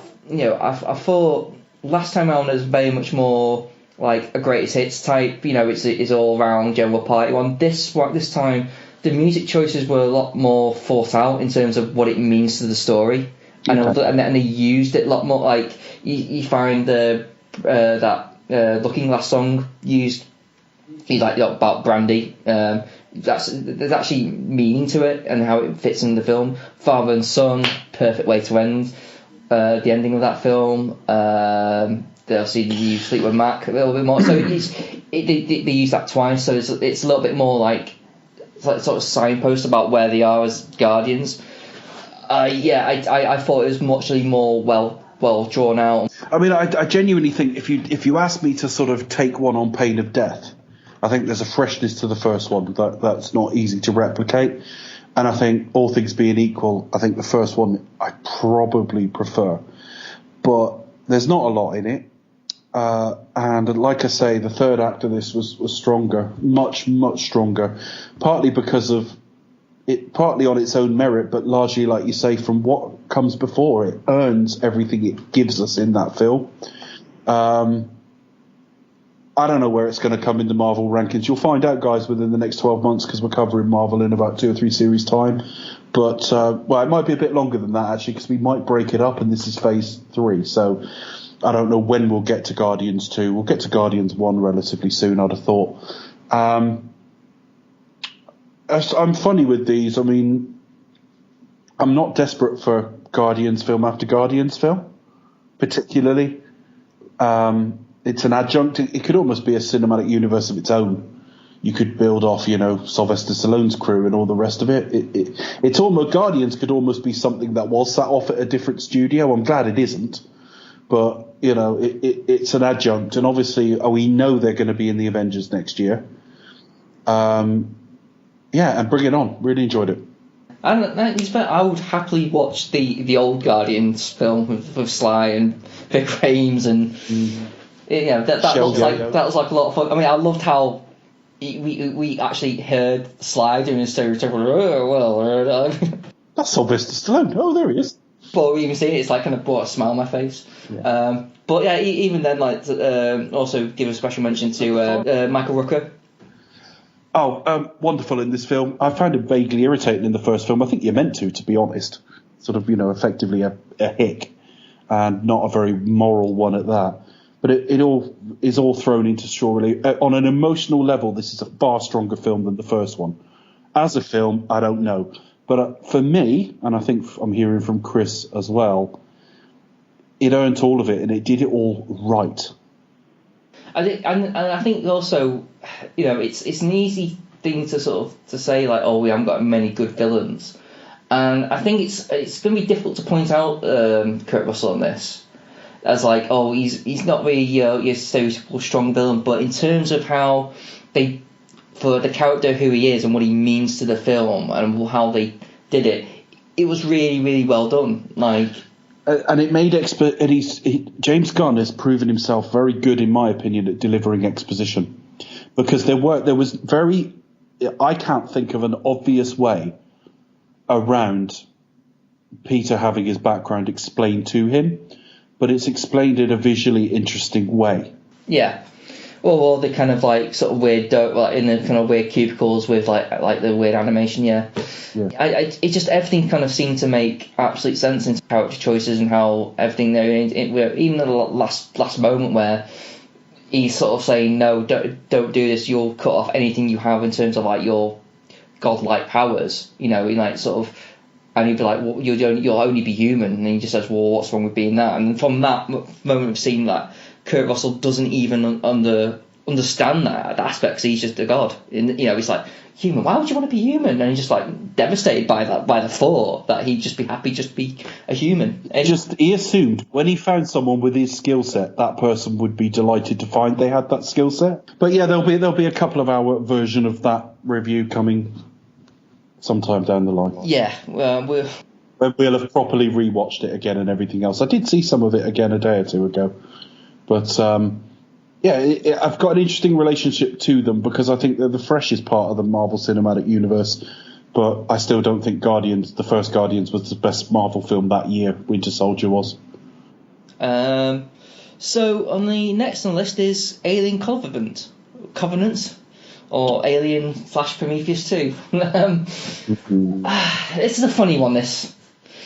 I'm still not sure what to think about it. Because I was really up for seeing like a really bloody violent alien film again. And the film kind of gave me a bit of that. It started that way. It kind of... Yeah, I just felt it was a little bit more... See, things like, I'm a bit of a Prometheus apologist, I understand why people hate that film, and for all the points they make, they are absolutely right. But I enjoy the film regardless because of its ideas and atmosphere, and it just looks great. I can just kind of just go along with it. But here it kind of felt like, you just kind of provided... You haven't really answered anything. You kind of like partly giving fans what they want, but you've just kind of like muddied the waters a little bit, because we just kind of like, oh, okay, where are we actually going? What are you actually doing, Ridley? Like, if you wanted to sort of just basically make an apology and say, sorry, well, you want an actual alien film, well, here's an actual alien film that you might enjoy, here you are. I think fans would have been happy with that. Here, it just feels like by the time we got to the alien stuff, it just felt like an add-on that didn't actually need to be there, if you know what I mean. Like that whole last sequence, just like, well, that's just a bit pointless, really, wasn't it? In the grand scheme of things. So what? Spoiler alert. What? Not Walter. Who else? David. What David was plan actually was, and by the way, we all saw it coming. That was not a surprise. And I felt the film kind of like knew that. I was kind of like almost like, even when watching it, you're thinking like they're not really hiding it very well. So why is it meant to? I was just a bit tonally confused by it. I think tonally confused is a good summation of all of it. I'm not a Prometheus apologist, only except I think Ridley Scott is just incapable on a DNA level of producing an ugly film. I mean, Prometheus was set on a lot of it was set in this real sort of dark, almost. What am I trying to say? The land they were on was very dark and barren. Dark grey and kind of like a. I'm trying to think of not a mine, because that would be underground. I like a quarry feel to it, and I really, that film should be ugly, but it's stunningly beautiful, and I just think that's Ridley Scott generally. His films are always worth looking at very least. But Prometheus required all the characters to be dumb as shit to make the plot work. They really did require the characters to go and play with real dangerous things like their pets and things like that, and break quarantine rules and so on. Which this film is, this film starts with another sequence with David with Guy Pearce's character Wayland, basically the founder of what will become Weyland-Yutani, the craft from the company that funds all the stuff from the original films. And I found all of that very interesting, in that there is a strong hint there that David is more or less learning at that point that humans are fallible and aging, and I think that plants the seeds of there's got to be a way to improve on this species that has built me. From then on, I mean, it starts okay. I think when they first sort of, go to find where David ends up being, that's quite interesting. But one film you should never think of when you're watching Aliens is Aliens versus Predator, Requiem, because it's still the worst of the Alien films for me. It's if you count it as an Alien film, obviously, because I'm no filmmaker, but there were times watching that film where I'd be, why have they put the camera there? I mean, it actually looked sloppy and incompetent on a technical level to a layman like me, albeit a layman who's seen, thousands of films. But one of the things that Aliens versus Predator Requiem did was they had a very short life cycle, or a gestation cycle on. So you'd get something landing on someone's face, and the thing would burst out of their chest seemingly seconds later. This film had that problem. I thought the gestation cycle was strange. I thought on a technical level the CG looked quite poor. It was just too shiny. Whenever you saw sort of chest bursters, they were shiny, unfinished. It had a bit of sort of what Alex Shaw on School of Movies always calls millennial rubber about them, i.e. they look like CG effects from 15 years ago. I thought the characters weren't quite as dumb as last time out. But like you say, it's tonally confused. Are we being given a sort of scary exploration, a bit like the first Alien film where they land somewhere and they don't know what they're seeing? Are we getting a sort of up against a ton of Alien type films like Aliens? Are we getting Prometheus with this sort of thinking on what makes us us, and how is more vicious, more perfect, is more is a hardier species naturally better than us? All of these sorts of things, that the film's talk about. It's all over the shop. It tries to do all of them. Michael Fassbender nearly saves the film by himself. When I look at Prometheus, he's an important but a bit part player in the film, probably about as important to the cast as like Ash in the first one, or what's the one called in Aliens? Lance Henriksen's. Bishop. What's his? Bishop, that's it. So it kind of he's along those lines in the first two films, although because we already know Ash, I think they're more comfortable in the first one making David a bit creepier, because we know there's always a risk with these creatures anyway.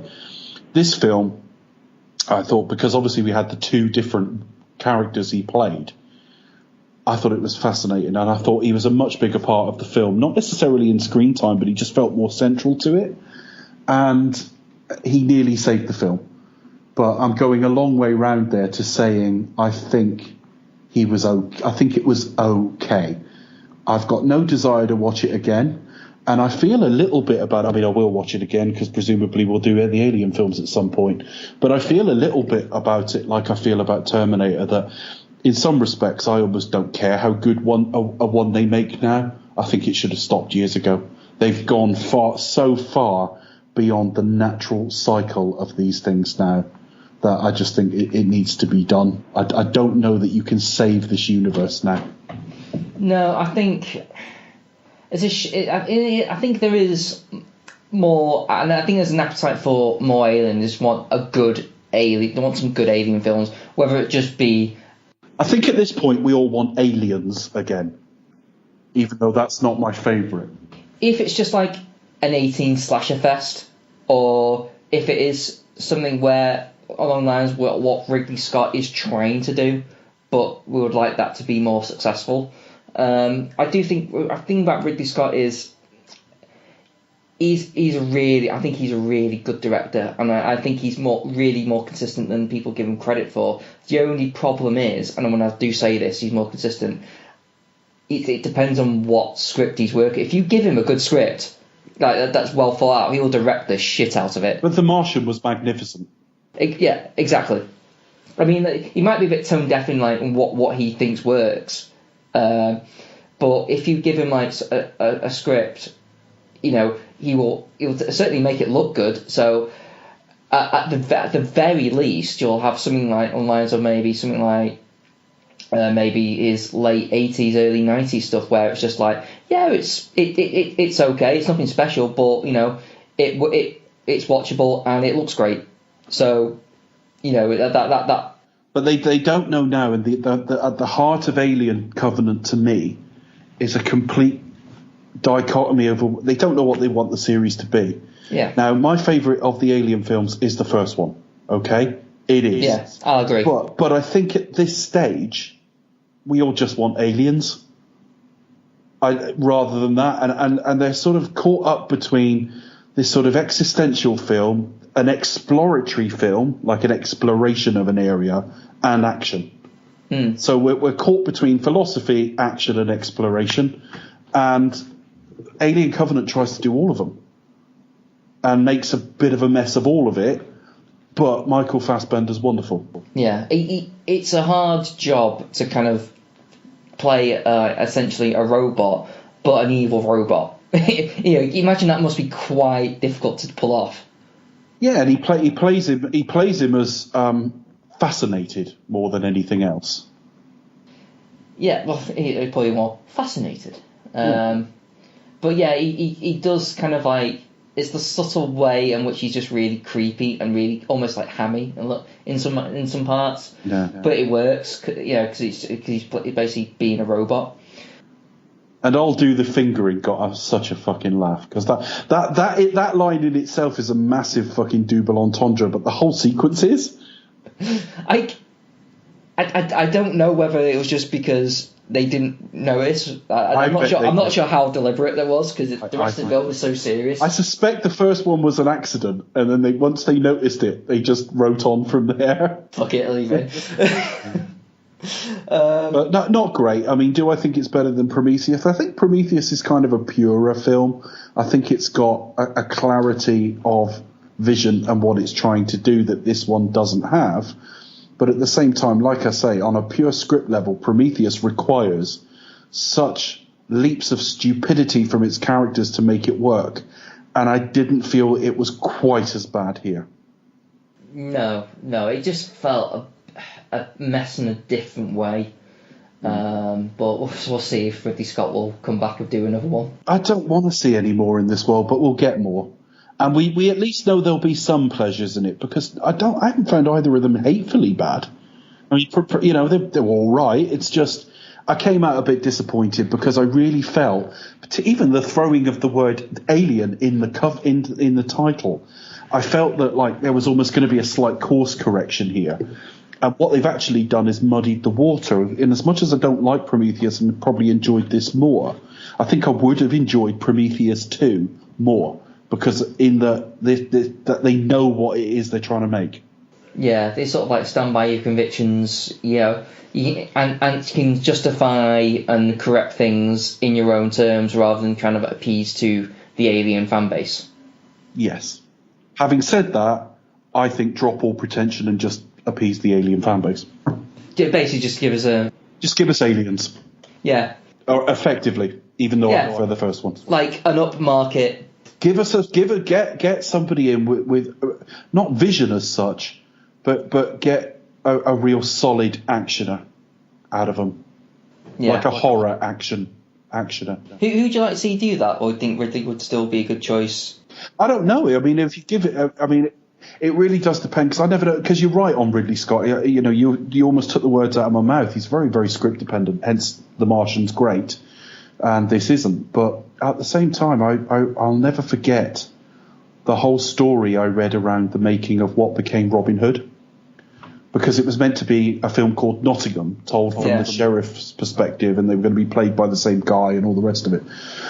And it had a lot of interest. And when you read around it, all right, I can't speak for how much of it is true, but my understanding of it is that it was Ridley Scott who stamped everything out that was interesting.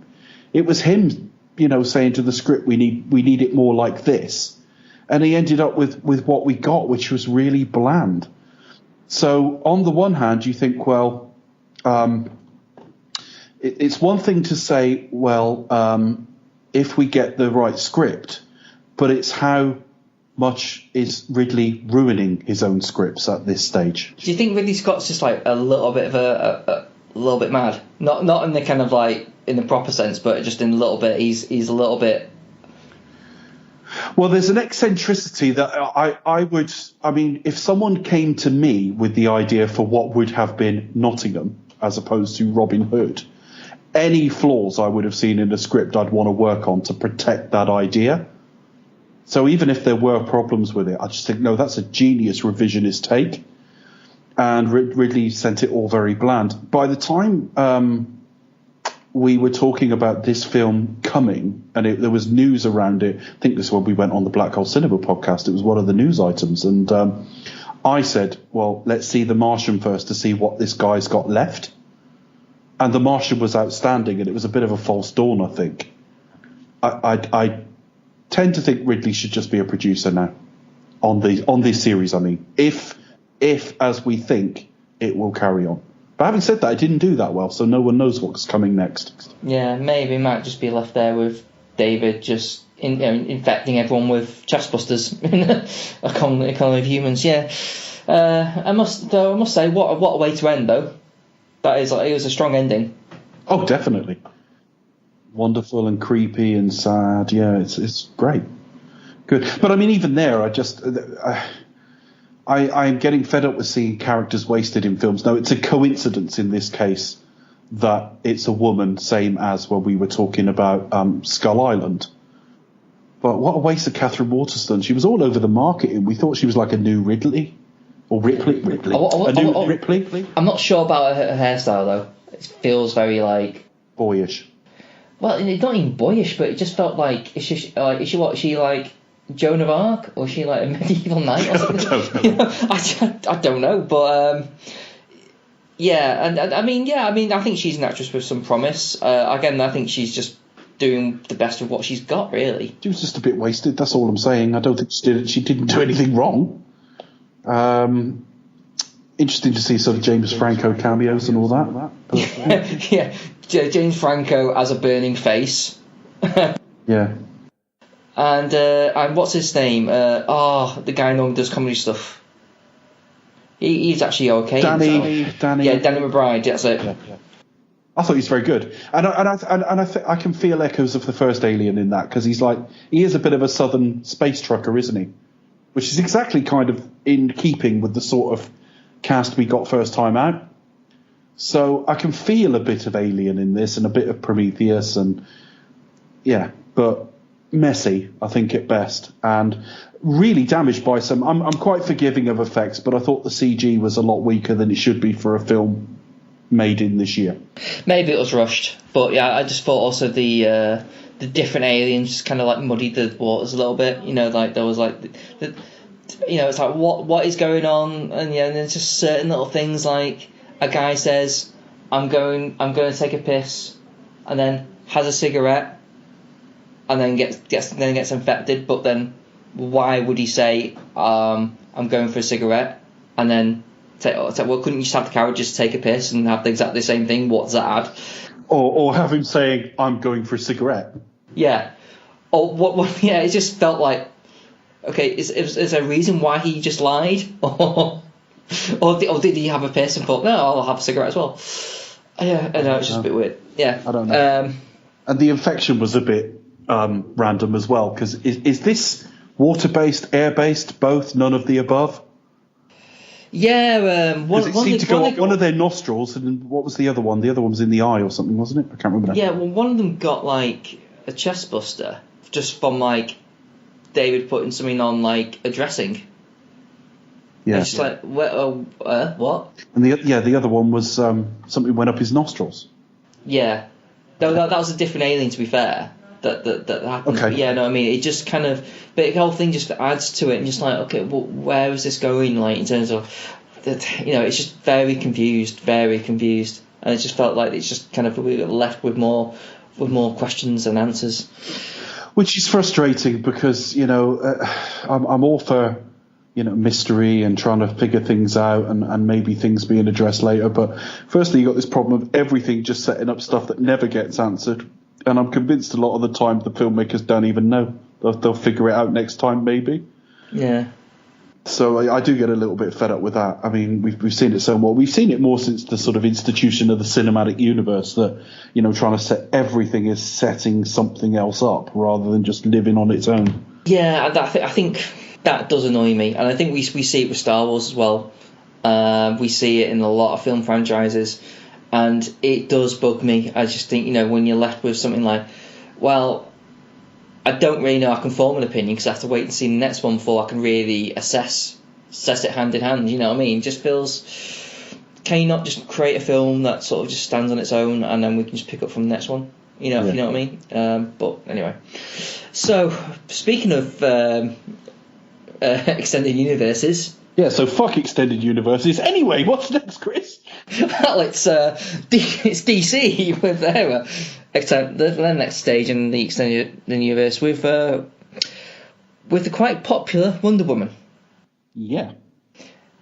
Now, I think this is probably. Would you say this is the most out of the summer blockbusters? Would you say this was the most popular one, the one that did the best? Do you think, or? Yeah, I think it probably did. I think it did. If we, I think, yeah. Well, I mean, certainly in the US, I think it's the highest grossing of the DC universe. Yeah.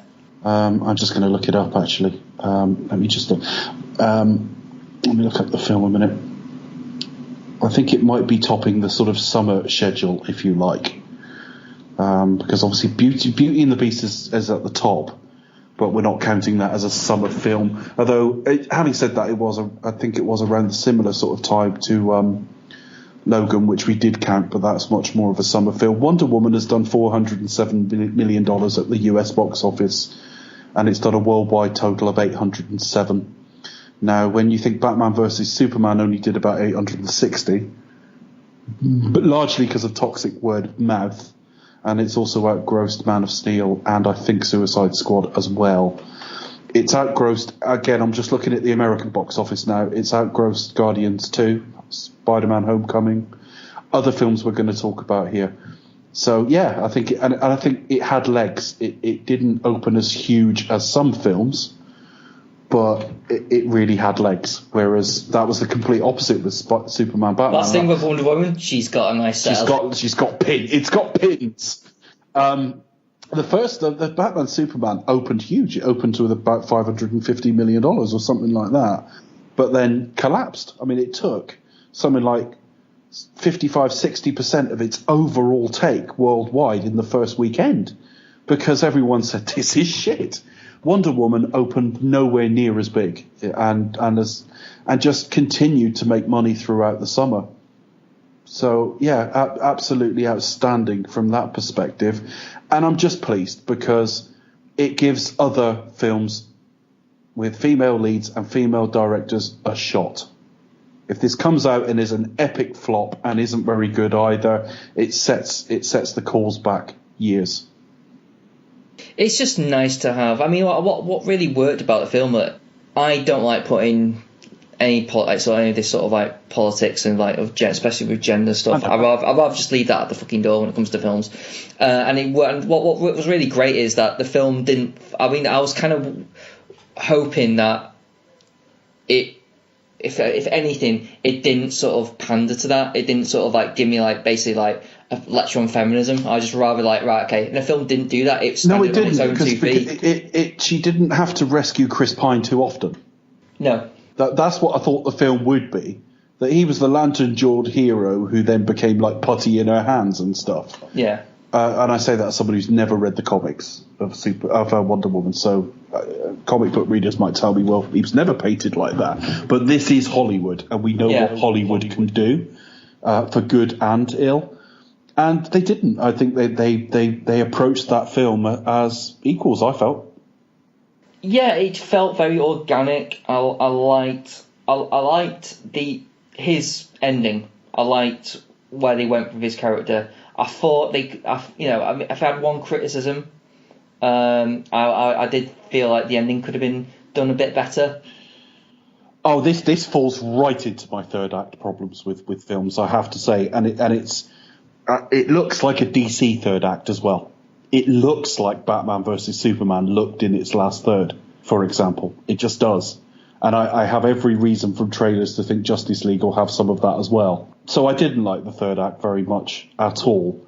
I think it gets through because she's got such a winning way with it. She just, the stuff out of her mouth during that act works pretty well.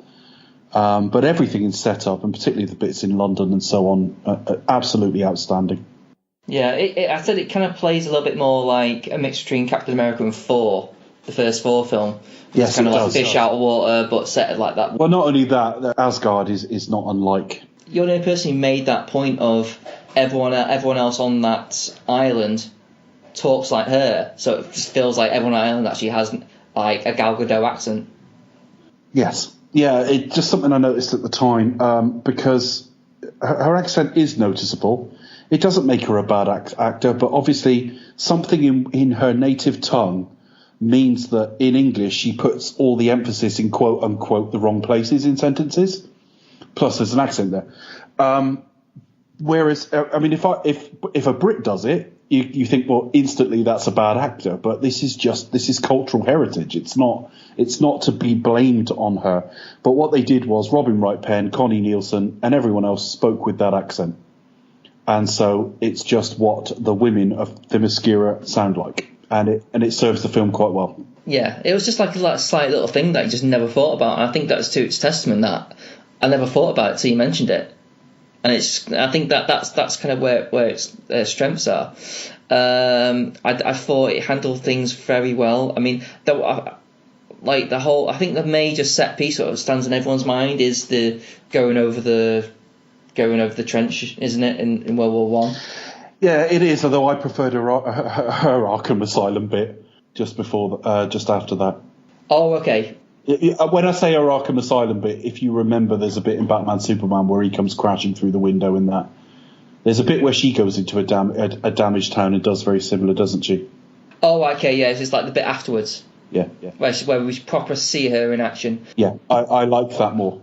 I liked how it's a testament to the film how well it handles that.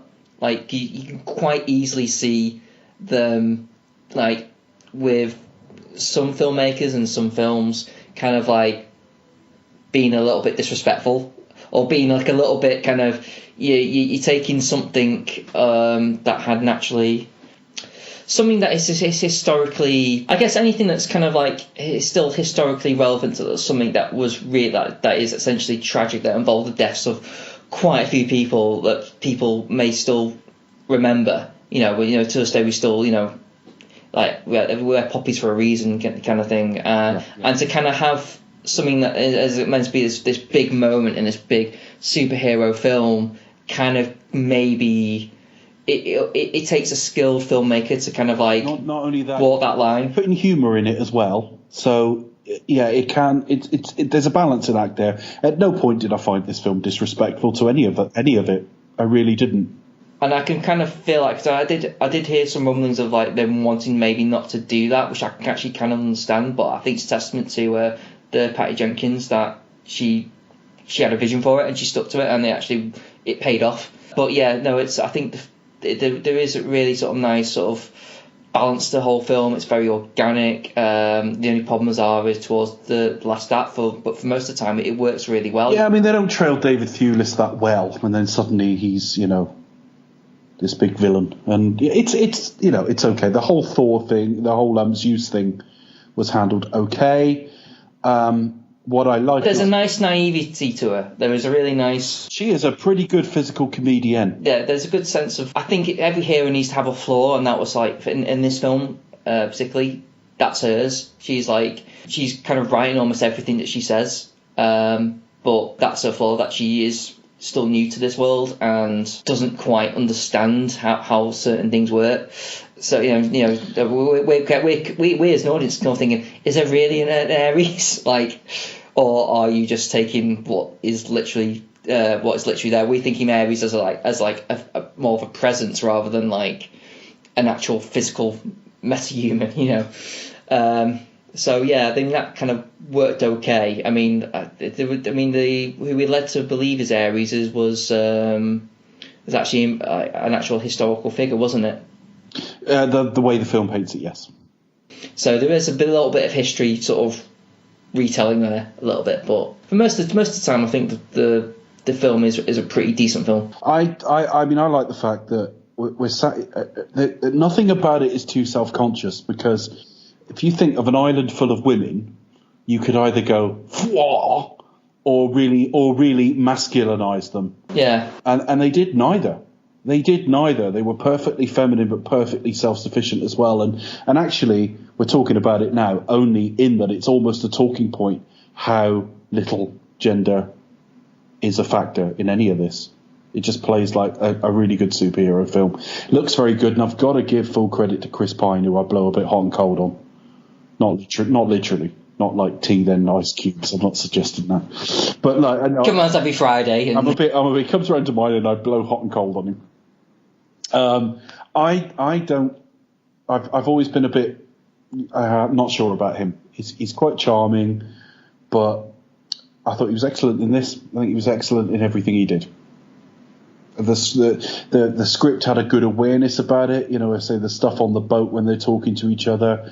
It sells everybody as like imperfect but basically decent, and it's a good looking film. I'm really glad Patty Jenkins did such a great job on it, and I'm looking forward to seeing some more. Definitely. I mean, we'll end up covering it anyway when we do Specs to Talk, when we do the DC films. I mean, hopefully the DC will find its footing now.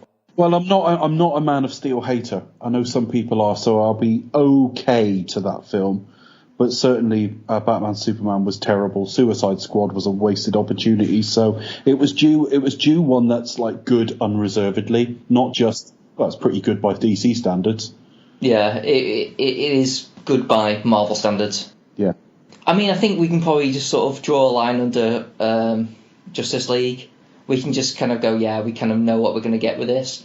I think what's going to happen with it, though, I think a lot of people go, but Aquaman's quite good in that, and then Aquaman will turn out to be okay, or at least or quite good. And hopefully the same will happen with Flash, if they can sort the shit out with that. And then Flash has been the most troubled of all of the projects. Then almost like it hasn't really started. They're still trying to figure out what they're doing with it. I believe that's what they're up to. Well, I mean, the reasons why are horrendous, and this is a delicate subject for that reason. But Justice League is getting, and we're not going to allude to why, because I don't think it's relevant to talking about film. But Joss Whedon is now doing a lot of reworking on Justice League. He's going to have a co-creator and writing credit on it. And we know Zack Snyder's got little to no involvement going forward.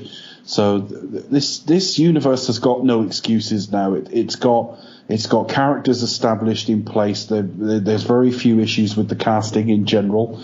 I think Affleck shut a lot of people up. I think we're quite happy that he might be the Batman. If you screw this universe up now, it's your own fault, Warners, because you've made a solid bona fide hit this year, and you've made a film that was critically popular as well. So there is a way going forward as well, and plus also you've had a string of bad films, learn from your mistakes, and move on. Yeah, I mean, Marvel had a rocky start. I mean, it started with Iron Man, which was excellent, but the next couple weren't brilliant. So it's not written in stone. You're going to be terrible from now on, and this gave me a lot of heart. Definitely. So, but who knows? Maybe Suicide Squad, Justice League might actually be not that bad in comparison. It might be. They've shot it enough times. So what's next? Baby Driver. Baby Driver. I like Return of Edgar Wright. I like this a lot more than you. But having said that, we're saying the same things about it. Character work's really not there. And actually, the script's not really there either. I couldn't give two shits about the story, but it was so stylish. And what I love about Edgar Wright is he is the most meticulous director I can think of to look so throwaway. In that he makes it all look effortless. It all looks like so like tossed out. Here you go. Here's an action sequence, and it's effortlessly magnificent. But you can tell certainly right the way back to his sort of Cornetto trilogy that everything is thought out. Everything has a reference and a relevance, and every shot will have been thought about. It's been cut to music expertly, so it's a very difficult film to edit, I would have thought. And it's kind of like an action, like crime caper musical, really.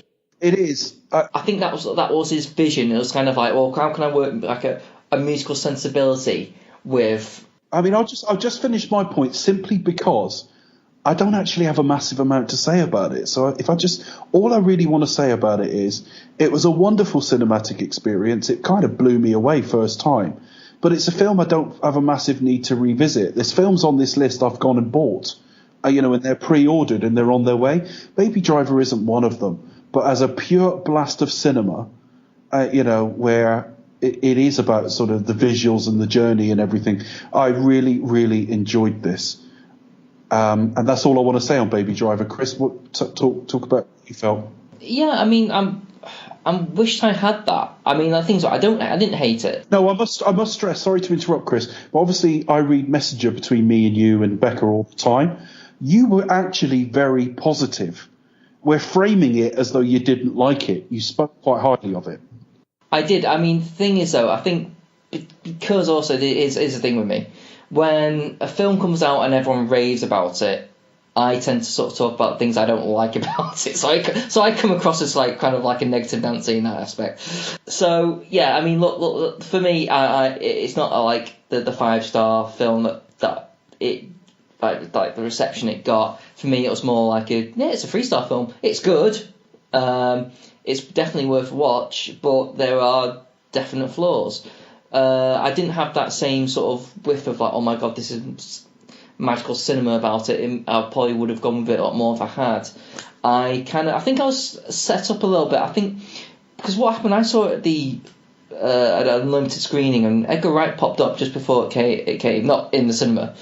Hello. He didn't sort of like. No, they recorded him doing a little like talking. Yeah, it wasn't like a. It wasn't like I'll just randomly show up at the unlimited screening in Runcorn out of all places. Where's it happening, guys? Runcorn. On my way. Do you like London, Leicester Square? Nah. No, Runcorn. In the middle of nowhere. I know Runcorn. It's not glamorous, folks. He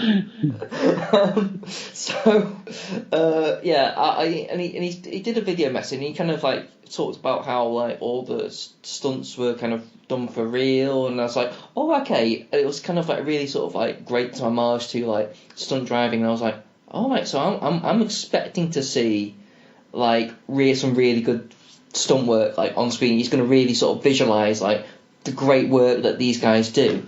But it was done in typical Edgar Wright style, where like, well, I didn't really get to see much of that, so I felt let down. No, he's all about pacing and how it's cut together. Yeah, which I agree is very good. And the rhythm of it is way more important than grandstanding a certain shot. Yeah. Which I'm not arguing the rights and wrongs of that, but obviously that goes completely against look at this amazing stunt work, because it's not the stunt work he's actually showcasing. Yeah, and I just felt that message kind of set me off guard, because it kind of, once I saw that, I kind of like had ingrained like a certain expectation in my head, and I wish that didn't happen then.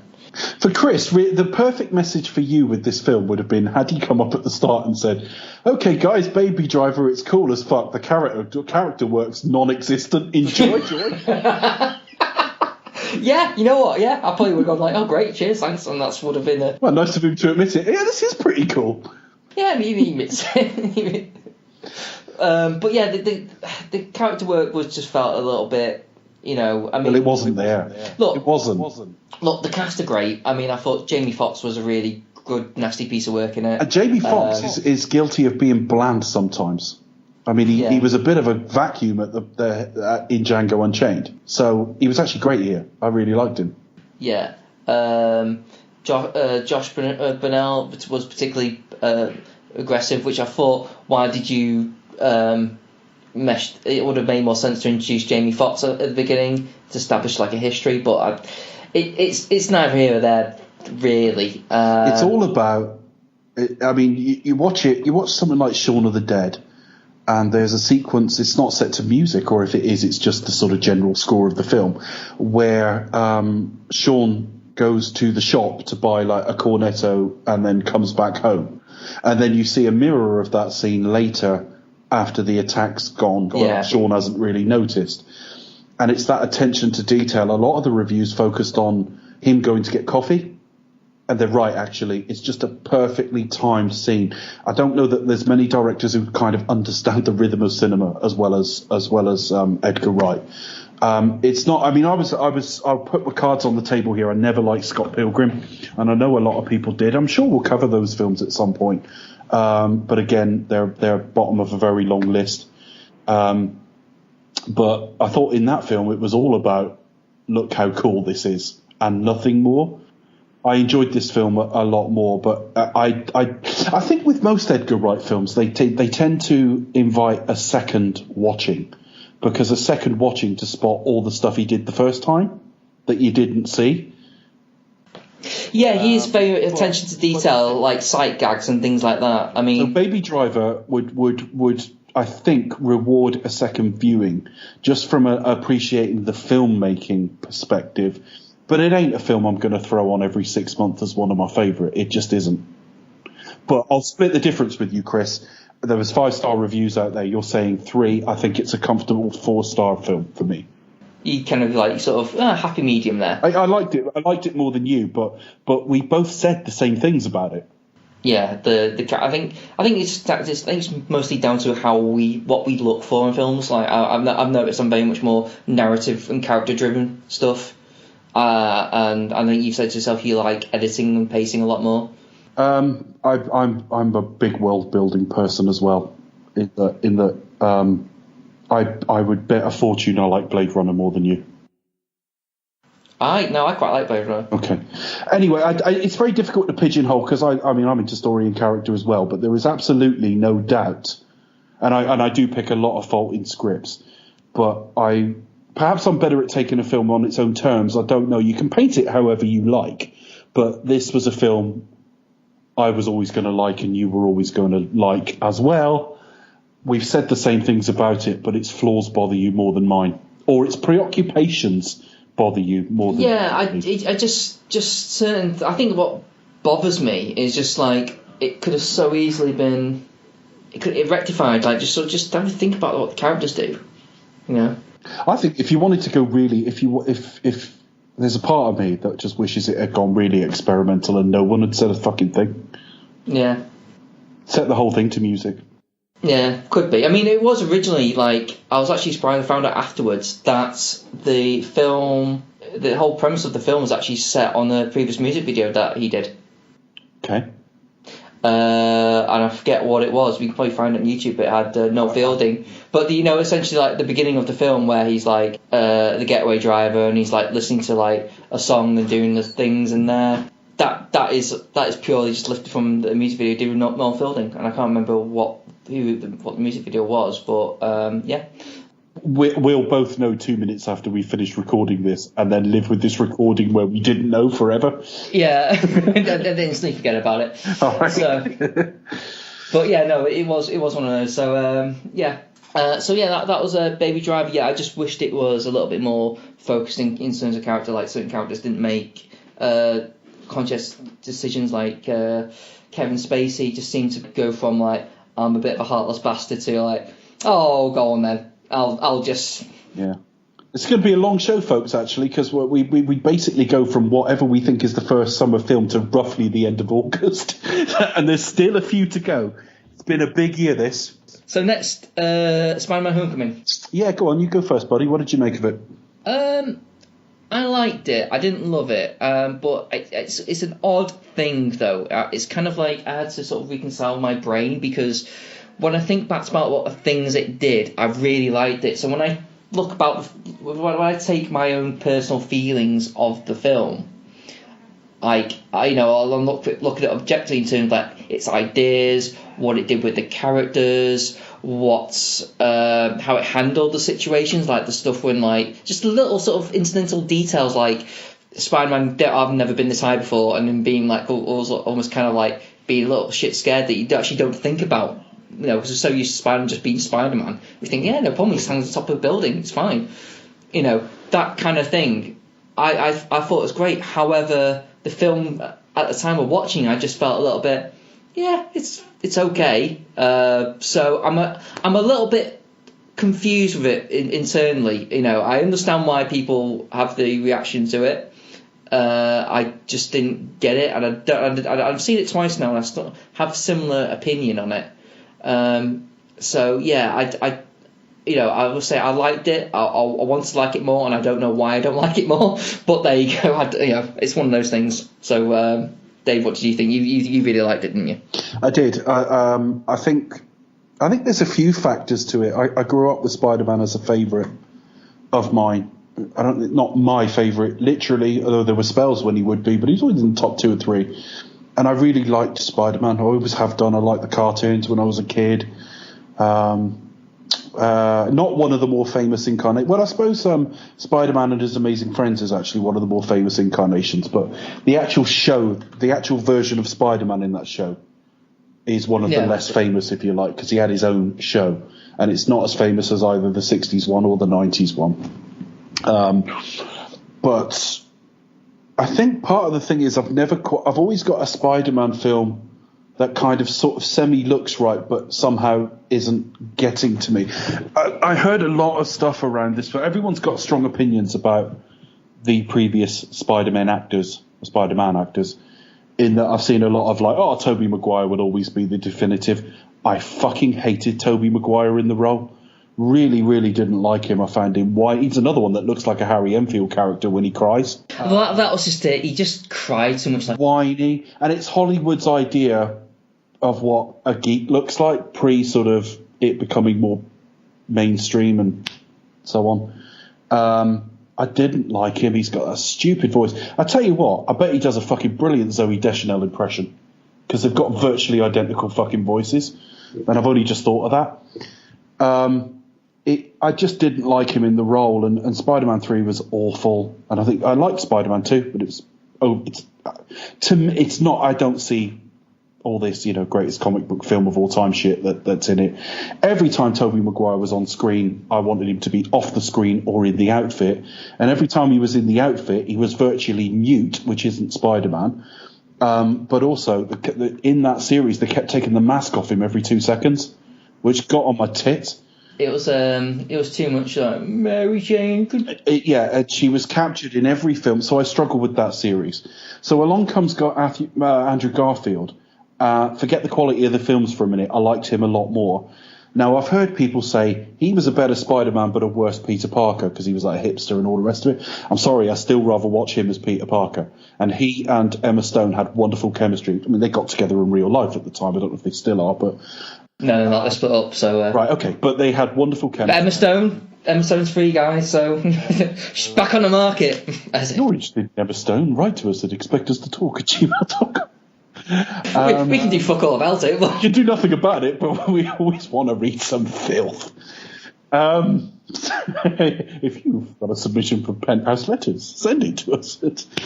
But no, they had wonderful chemistry. I was happier with the casting. I really, really didn't like Tobey Maguire in the role. And then the films came out all over the place. The first one looked very sort of dark, and it was Marvel's attempt to do like Batman Begins, but with Spider-Man, which is just madness. And then the second film, which I have to admit, and I'm a bit embarrassed to admit, I enjoyed on first viewing, but I loathed it on second and subsequent viewings. Oh, I enjoy the Amazing Spider-Man a lot more. Despite itself, I know it's a bit of a Prometheus thing. Like, I understand why people have their issues. But we haven't got a Spider-Man film I've really liked yet. We've just had like a little bit of promise of it. The Raimi ones would have been closer with a different guy playing the role and a bit more sass when he was in the outfit. it's not that far away from right, but I cannot stress enough how badly cast I think that film is, or those films are. Even down to Harry and all of them. I don't like much of the casting in those films, to be honest. The reboot, the amazing Spider-Man films weren't great. So this comes along, and the relief of, like, I don't have a single Peter Parker incarnation in my head of that's the right one, but I do now, and it's Tom Holland. He's nailed it first time out. The only thing, a lot of people complained about the sort of Iron Man technology in his outfit. I get that, but the world moves on. Yeah. It's like complaining about Discovery, the Star Trek series, because it doesn't look like TOS. Well, it's not going to. That was made in the late 60s.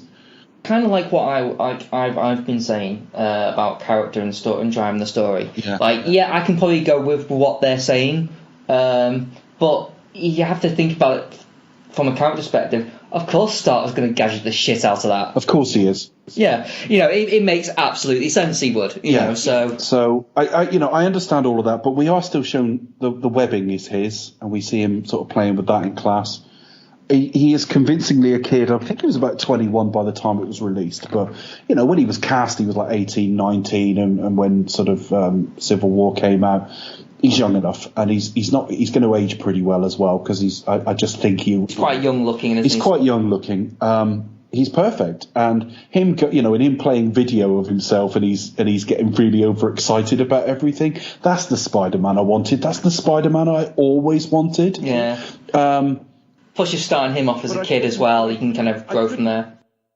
I'm not fetishizing the he has to be at school thing. I'm quite happy if they grow that character over the years and we get him at like 28 or something. But if it's a logical place to start, obviously, if you're starting again, he's fantastic in the role. He's just excitable, and he sells me smart as well. And he's getting some joy out of it, which I never really... I mean, Tobey Maguire went, woo, a couple of times, but I never got sold he was excited by it. Or it was all just like, Mary Jane, yeah. And that's my Tobey Maguire Spider-Man impression. They haven't crammed too much into it. The humour's very Marvel. The humour's very perfect. They wanted to make like a John Hughes influence in these films, and yes, I can see that. You'd have to be blind not to. I did feel though that felt like an afterthought. It only felt like a John Hughes movie when it wanted to. Yeah, I mean, I see what you mean. And certainly there were scenes where you just think that I wouldn't be surprised if the dialogue there was rewritten a bit to bring it closer to that. But I don't know how kids talk. I'm a 40-year-old man. But like as a guess, I wouldn't imagine that's a million miles off. Certainly when it's made for a family audience as well. I mean, they played marry, fuck, kill. I mean, I doubt they would sit there and say marry, f, kill. Who would actually say that? But of course, it's for a family audience. I like how they interpret geeks as well. It's a common immediate value where they're just hiding behind a wall, and like one just taps on the window. It's like, what are you doing? Nothing. What are you doing? Chess. You don't get that normally. And he's hiding. And it's that moment where he thinks, he hasn't actually seen me. I was I really liked all that. I was a little bit worried from trailers about like the big sort of Samoan sidekick friend he's got. Because I was a little bit concerned that would be really overdone. But it did seem a bit annoying, the fact that it's like, do you want me to just blow my cover? Should we tell everyone? Well, don't forget the rest of the Avengers are actually kind of open, so I get all that. I think they wasted. I think they did waste Aunt May. I think she wasn't in it enough. Yeah, me too. But that's just two blokes racing towards middle age, going, "Can't we have more of her in it?" I like the idea that she finds out as well, because he's just been a bit shit and trying to keep it a secret. Yeah, it's a bit. But if you were reasonably, I mean, adults can normally see through the lies of children, for example. Well, he's a smart kid and he's actually quite close to adulthood, so less so. But if Aunt May's reasonably switched on, it's no fucking shock she'd like walk in and whoa, and he's like not thought about it. But I like the fact they balance his life. He's an annoyance to the Avengers. He's got Happy Hogan, who's probably the most misnamed comic book character ever. And he's excited and like, if you ever talk to an excited kid about anything, the details they give you are irrelevant. So she bought me a sandwich or whatever the line was, and it's like, that's not relevant to anything, but you're excited about your day. I loved it. I'm seeing a bit of... I like Keaton in everything. I like Michael Keaton, and I like Michael Keaton. That was another thing. Keaton's great in it. The bit in the car is brilliant. Yeah. That whole thing. I mean, I'm not sure about he needs to actually get a gun from the glove compartment to be a bit more threatening. I thought, well, that just seems a little bit unnecessary. But bear in mind, a lot of Americans do go around armed. Yeah, that's true, but I think given in Tom context, Holland played that scene so well. Tom Holland played that scene so well. I think everyone did. I mean, on both sides. The only caveat I would say is because his character is really nothing like the Vulture in comics. I just think, why aren't you Harry Osborn? Oh, sorry, no, not Harry Osborn, but Norman Osborn. What, Norman Osborn? Because he'd be perfect. And can you imagine kind of like just doing like a remake, like a complete reboot on the character and make him like a more grassroots blue collar Tony Stark who's pissed off, and make him a little bit more that way. And plus also you got the... I dare say, had the original, all the Spider-Man films that came before not happened, that might well have happened. But bear in mind, we've been Osborned to fucking death in the last 5 films. True. So, I know it was one of those things where I thought, this would have played so much better. But I don't agree. Sorry, hang on a minute. I agree in the context of this film. I don't agree in the context of like the comic book landscape of reality, basically, of where we are now. We've had too fucking much horror in Norman Osborn. I know, and I can see why. And also, it would leave quite the taste in the mouth after the last one.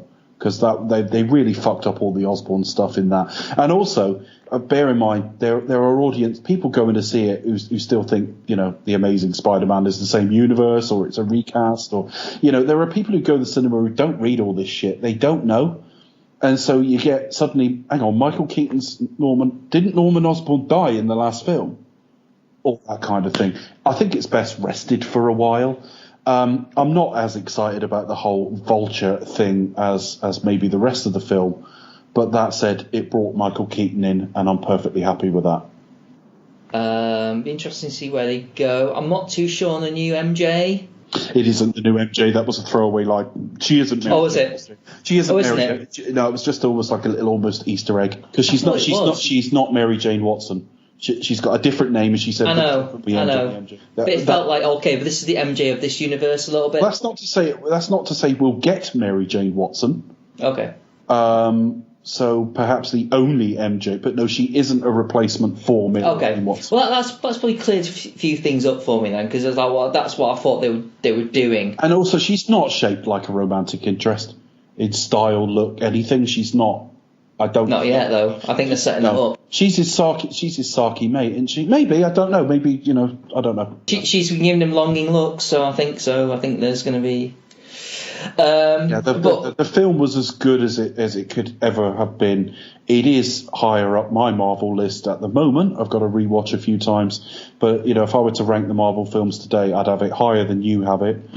And I loved it. I thought it was terrific. Yeah. Well, as I said, it's like when I think about objectively what it did, I absolutely agree, and I'm kind of.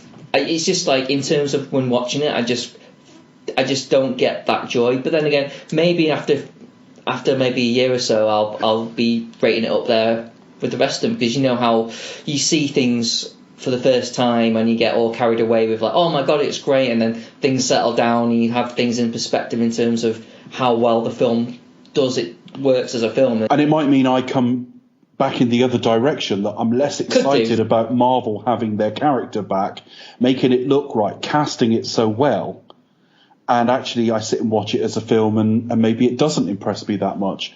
As we speak now, I was very happy with this.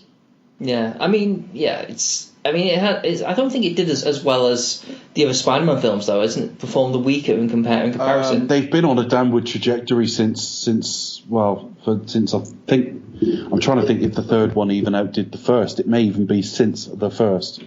Although I think the second was the weakest of the first three in terms of box office, which is often the case. It's quite often the best one does worst. Yeah, I know. It's the same with the Harry Potter films, like, Prisoner of Azkaban's one of the weaker, performers. That's the best one. Yeah, I know, exactly. It's just one of those things. You could argue on best, but it's one of the better, definitely. Spider-Man Homecoming has done $321 million at the North American box office. It has done $739 worldwide. In the Spider-Man series overall, it's outdone the web films, the Amazing series in North America, but worldwide, it's only outdone the Amazing Spider-Man 2. Well, at least it has that. So it has actually stopped the bleeding. It's done better than the last one. But also, there's more to say. It's backed up by the other Marvel films now, so it'll just carry on. I think it will pick up, because the trajectory of Marvel films is the second entry does better. Yeah. With the exception of the Avengers, but they generally do.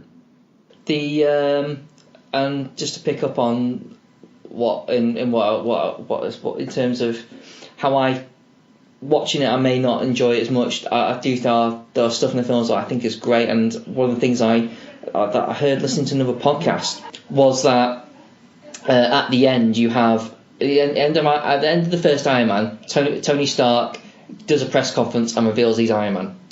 At the end of Amazing Spider-Man of Spider-Man Homecoming, Tony Stark offers Peter Parker to be in New Avengers in front of a press conference, like in the new suit, to kind of announce to the world that I am Spider-Man, and he rejects that notion. It's basically saying there's little sort of like things that kind of like think that little attention to detail, which I kind of like, which kind of like leads that from the character's point of view, if you see what I mean, which you didn't necessarily think of. It's on that level, it works really, really well. Yeah, no, I'd go along with all of that. I've got a lot more, only from the perspective of we do a film podcast.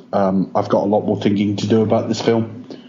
And plus we've got more to talk about. Not in life, but as I say, when we get to doing this somewhere down the line, for Do You Expect Us to Talk, I'll have done a lot more thinking about that sort of thing. All right. And yeah, we'll get into it more. Speaking of a third in the franchise, War of the Planet of the Apes. The ninth in the trilogy. The happy-go-lucky. No, it is. It's the third in this series. I've got a little bit mixed feelings about this film and the others in this series, in that the one I've enjoyed most first time out of the gate was the first, Rise. But I rewatched it recently, and it's nowhere near as good a film as I thought it was. The second film was it had come forward in terms of the animation. Caesar looked a lot more like, there was a lot less flaws in it, or a lot fewer flaws in it. But I found the second film lacking in any levity. I mean, apart from what's the Cobra, isn't it? Apart from Cobra like mugging in front of those two guys, I don't remember anything in the second film that just made me sort of smile a bit or just lifted me for a moment. Life has levity in it, even in dark scenarios. You do get gallows humour and stuff. So the second one I just found over earnest, in the same way as sort of Noah I was talking about earlier. It's not that you don't take it seriously, it's that there's just no balance of feel to it. I thought this film corrected that quite a lot, mainly through Bad Ape. I thought Bad Ape was fun. Whether it tonally unsettled the film, I think you could argue, but there was more humour in it. And the animations come on again, in that it was lifelike last time, but those little flickers in the face that you think human beings do when they're absorbing something. The scene that nearly got me, and I have to admit I nearly cried. I mean, if I'd actually cried, I'd admit that too, but I was damn close. I choked up a bit. Was when Caesar found his youngest son alive, when there'd been carnage at their hideout, and he saw his son, and just that momentary flicker in his face, followed by a few deep breaths, that nearly got me. So I think on an emotional level, it's the strongest of the three. I enjoyed it a great deal, but I'm not having as much fun, being the wrong word, but I'm not enjoying these films as much as I would like to. Big shout out to the score. Charlie Brigden's a much bigger film score person than me, obviously. A lot of the times I don't even notice. but I think I said in our superhero podcast a week or so ago that Spider-Man: Homecoming and War for the Planet of the Apes were two films I watched very close together, and they were both scored by Michael Giacchino, and I didn't even notice the Spider-Man: Homecoming score. I can't hear any of it in my head now, off the top of my head. His War for the Planet of the Apes score was wonderful.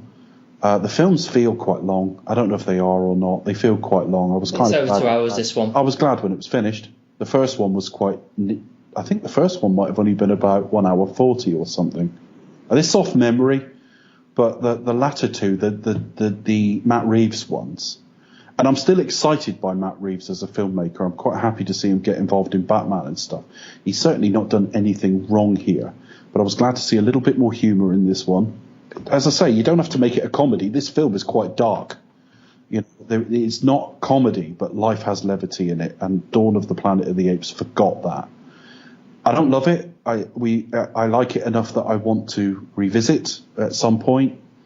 I think in some respects it's probably the strongest Planet of the Apes film so far, but I just wish I could love them a bit more than I do. Yeah, I mean, I was generally really impressed by it. I think it might have lost its way towards the last third, though.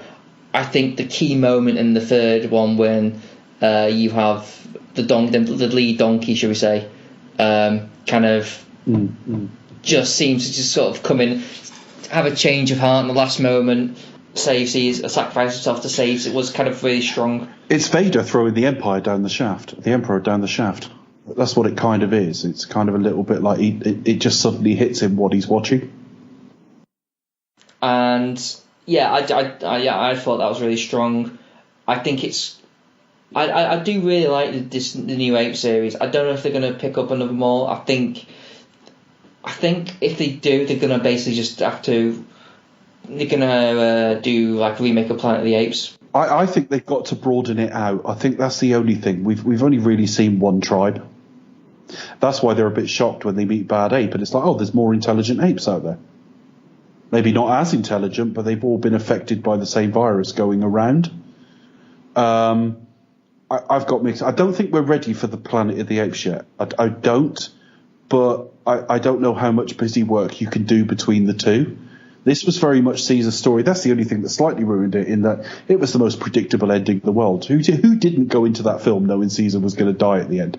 Yeah, and you think, like, this is going to be the last one, like how it's going to die. Yeah, I don't think I never thought it was going to be the last Planet of the Apes, because I think they've greenlit another one, but we certainly knew that this was like a Caesar trilogy, so it would be like an ending of sorts.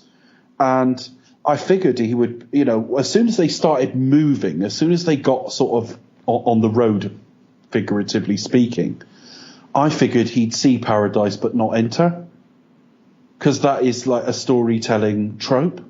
Yeah. And that's what happened. So by nature of the fact that they said, well, it's the end of Caesar's story, and said that up front, I thought, well, I kind of knew where the film would end, to be honest. I just think about the beginning of the film and how like it kind of input the titles of the other two films in like a summary of what's happened before. Yeah. That kind of that felt a little bit misstep for me, but. Yeah, but I mean, I though it is kind of in some respects lazy exposition, I've always kind of enjoyed those kind of potted history things. Tell us how we got where we got. If you're going to do it, you've got to do it up front. I don't like it as a data dump somewhere at the end of the first act or something.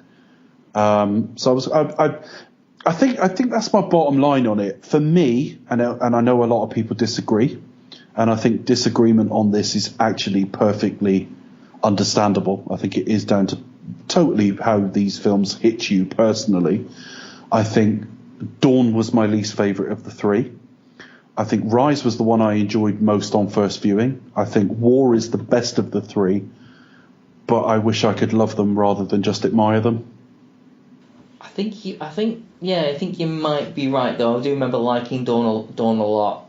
I found it far too self-serious. Could be, but maybe I need to be watching though. But yeah, I know what you mean. I think in terms of like they're just very, very like dark and dour. Yeah.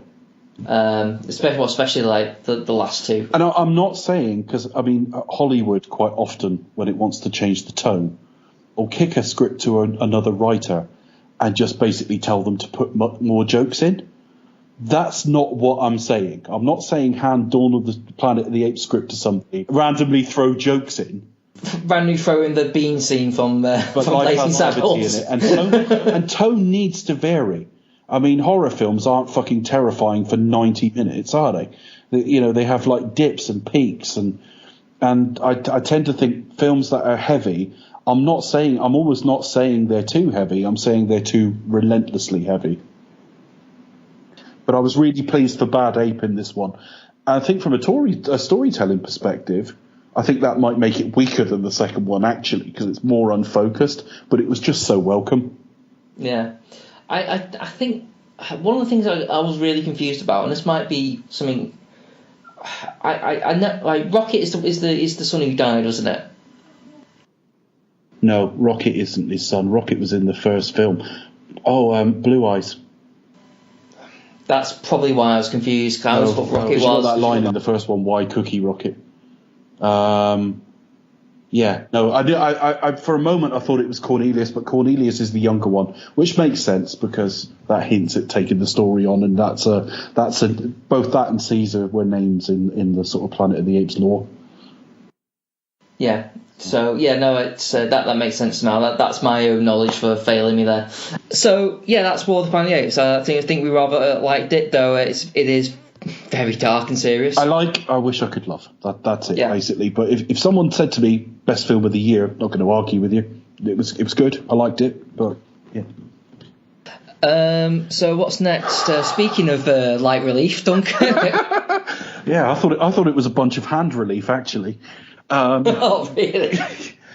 Dunkirk is sometimes I just think, am I getting old or whatever? Because it's happened a few times in recent years that I've seen people rave about a film and I just don't fucking get it in the slightest.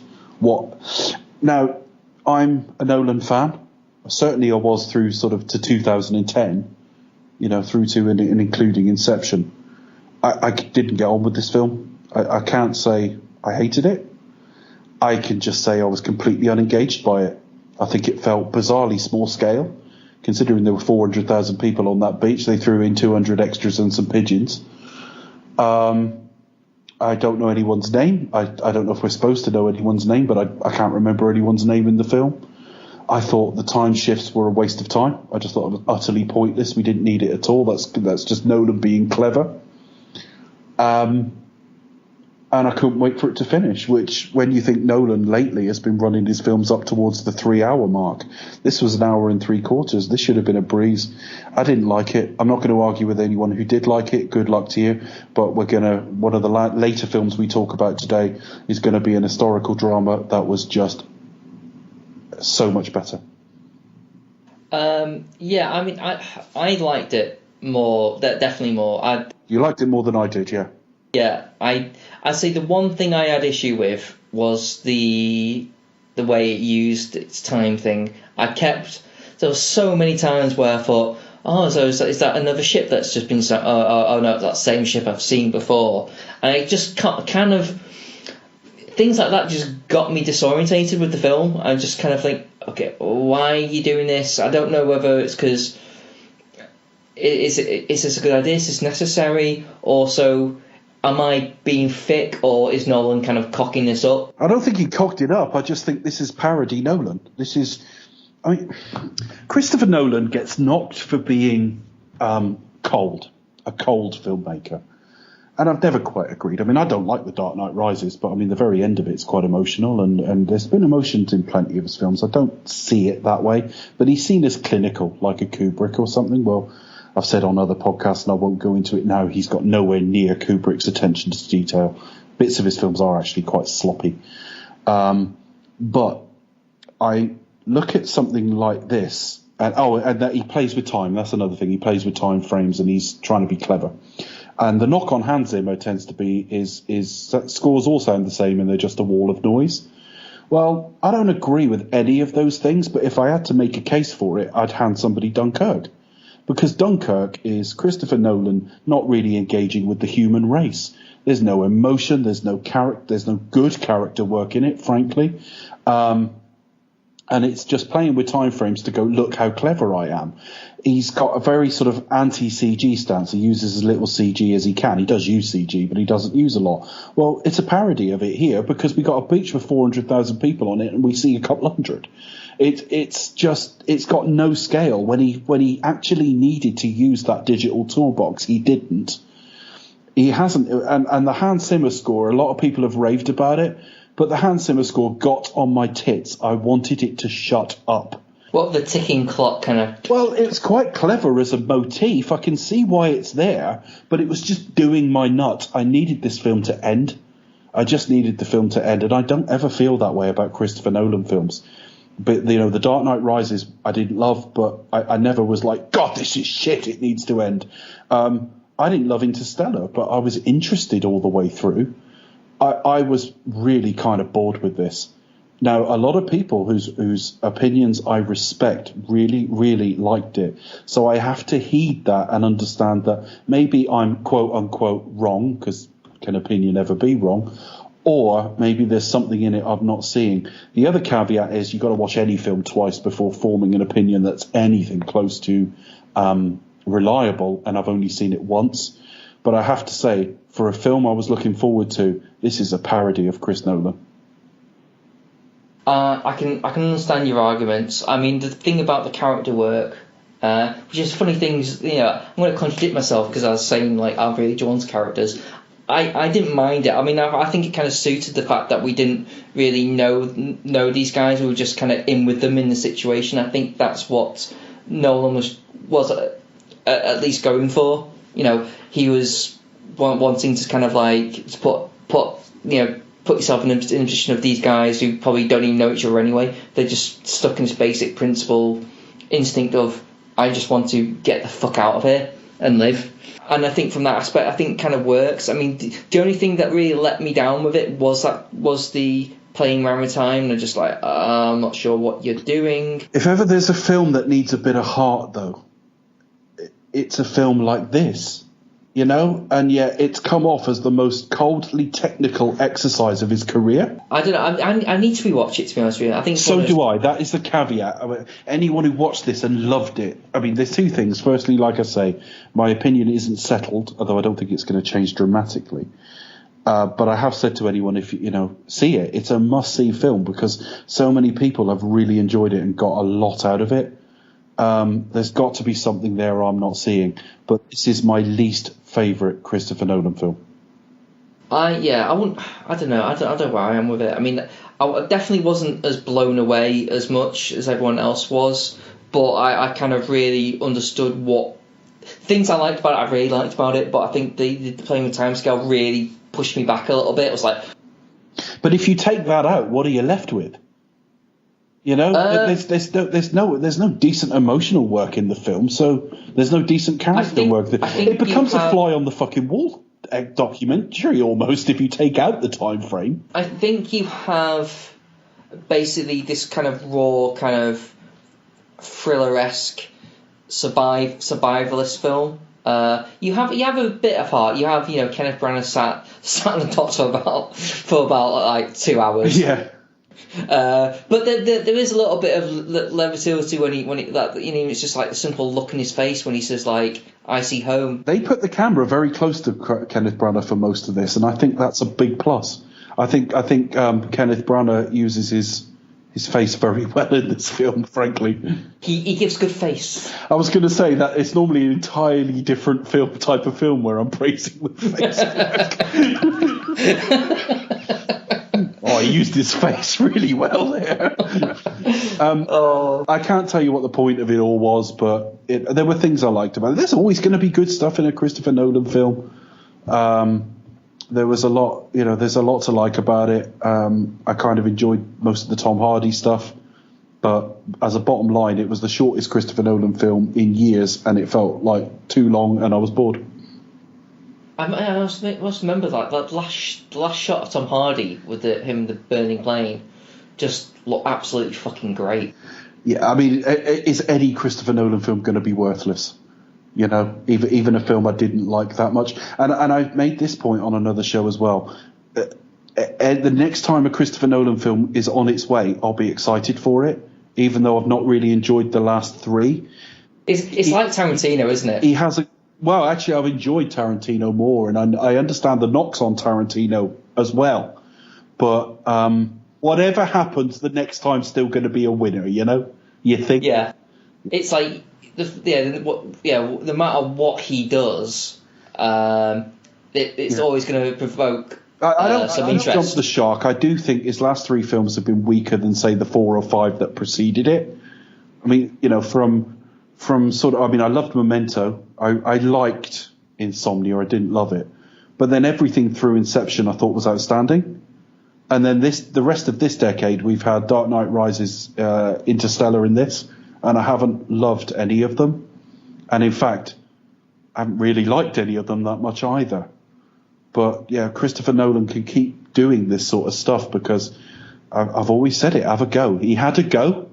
The fact I don't think it really works that well is neither here nor there. It's been very popular. And, keep knocking these things out, Chris. It's good stuff. But cheers, I will do. Yeah, keep knocking keep knocking one out, Chris. I love it. No, there's what if he won an Oscar for it, or if this is his Oscar film? It's more likely. I mean, I'm not saying it would be, and I don't think it will be, but it'd be more likely. The Academy are much more likely as a sort of cohort of people with the demographics involved to vote for something like this over the Dark Knight or Inception, because the first one they'd look down their nose at, and the second one would confuse them.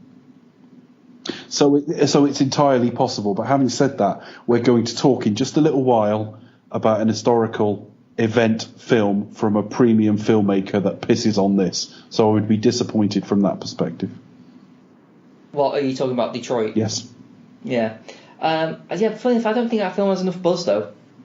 No, I think you're probably right, we've talked about. I say that I haven't seen it, so I can't. Oh, I thought you had. Sorry, I'm not. No, I haven't seen it. Are we talking about? Perhaps I thought we were going to stop earlier than we have. Then, so there's probably a few films at the end that only I've seen. Then, have you seen Atomic Blonde, Chris? I've seen Atomic Blonde, and you had American Made and Logan Lucky, which I've seen as well. Great. I'll talk a little bit about Detroit. But you can talk. Yeah, you might as well sort of talk about Detroit now. If you know. Detroit. I've only seen it once. It's a film I want to see again. It's a tough watch, but it just does everything to my non-technical, non-trained eye.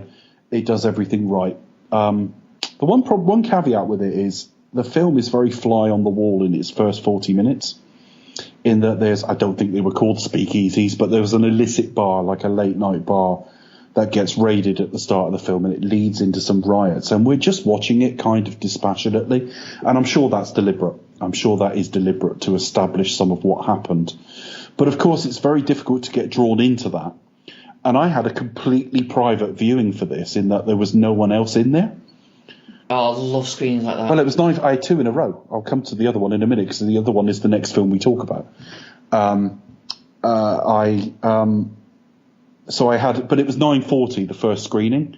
I had to have my car done, and my car is like round the corner from the cinema, or the place where I have it done. So I thought, well, I'll wander around to the cinema, and I was actually going to see 3 in a day, but it was the bank holiday weekend, so I actually saw 2 that day and 1 on Monday. So the first one was 9:40 because I was dropping my car off about 9:25.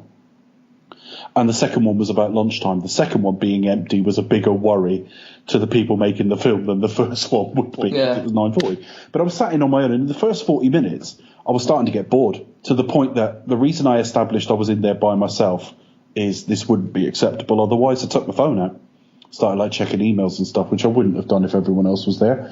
But then there's a part in the film where a police officer shoots someone in the back, and then he's called in by his superior and chewed out over it and told that there's possible murder charges, but in the interim to go back to work, which you think he'd be suspended on full pay now. But anyway, from that scene on, it is the best film I've seen this year.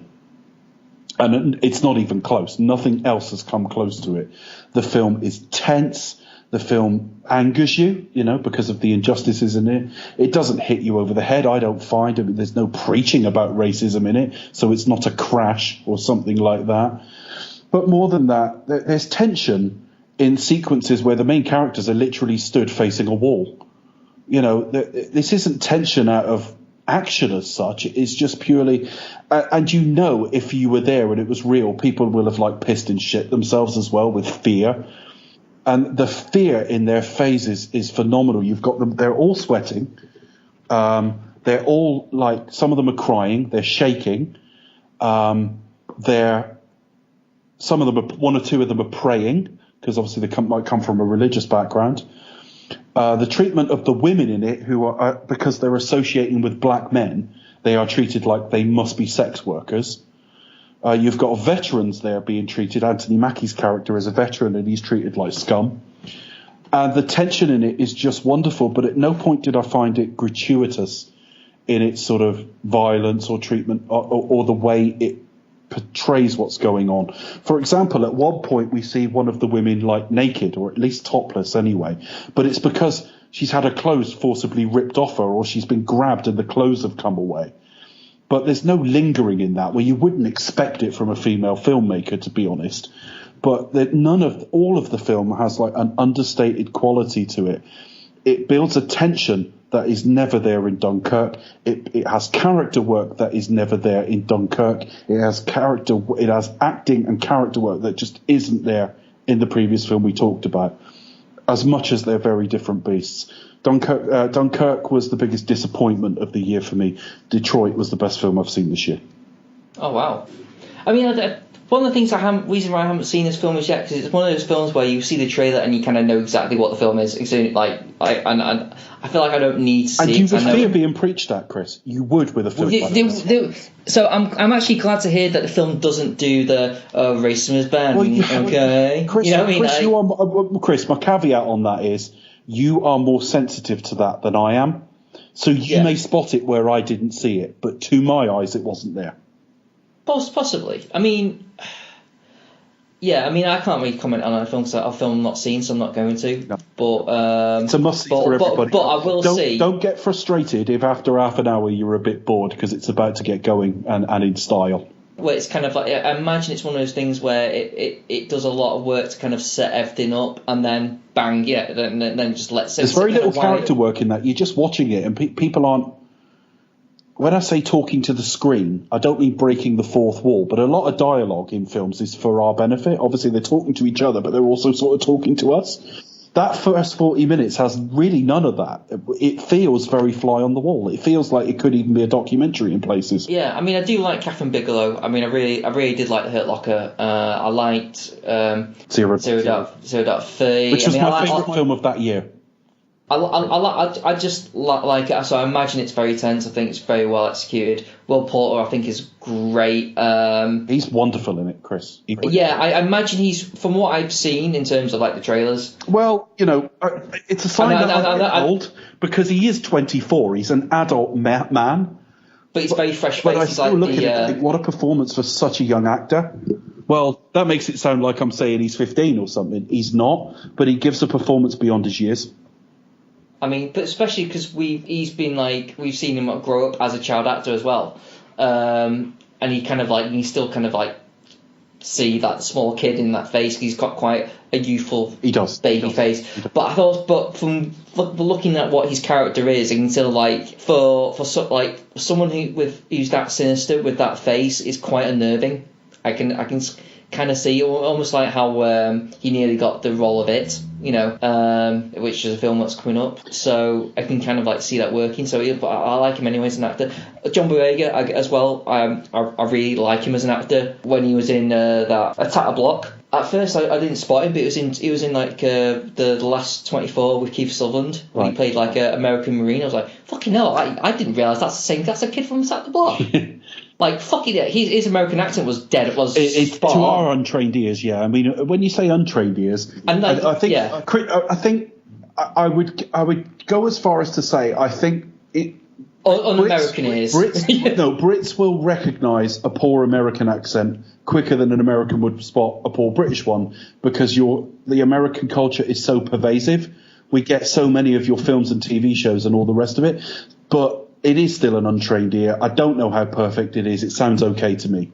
Yeah, Americans will spot on a bad American accent before we will. A lot of our actors I can spot they do it really badly, and sometimes good actors. We've talked about Tom Wilkinson. I think Kate Winslet does a shit American accent. Probably, yeah. You can kind of see where they sort of rein it in, don't you? Yeah. But he works. Tim Roth does really good American. See, I don't think he does. Does he not? No. But that's just to my ear. I'm no more trained than you. Well, maybe I am. Yeah. Maybe I am. I don't know. I've got sort of more ties in America than you have, but I'm still no expert by any means. But no, it's a really good film. I struggle to tell you who the lead is, really. It's an ensemble piece.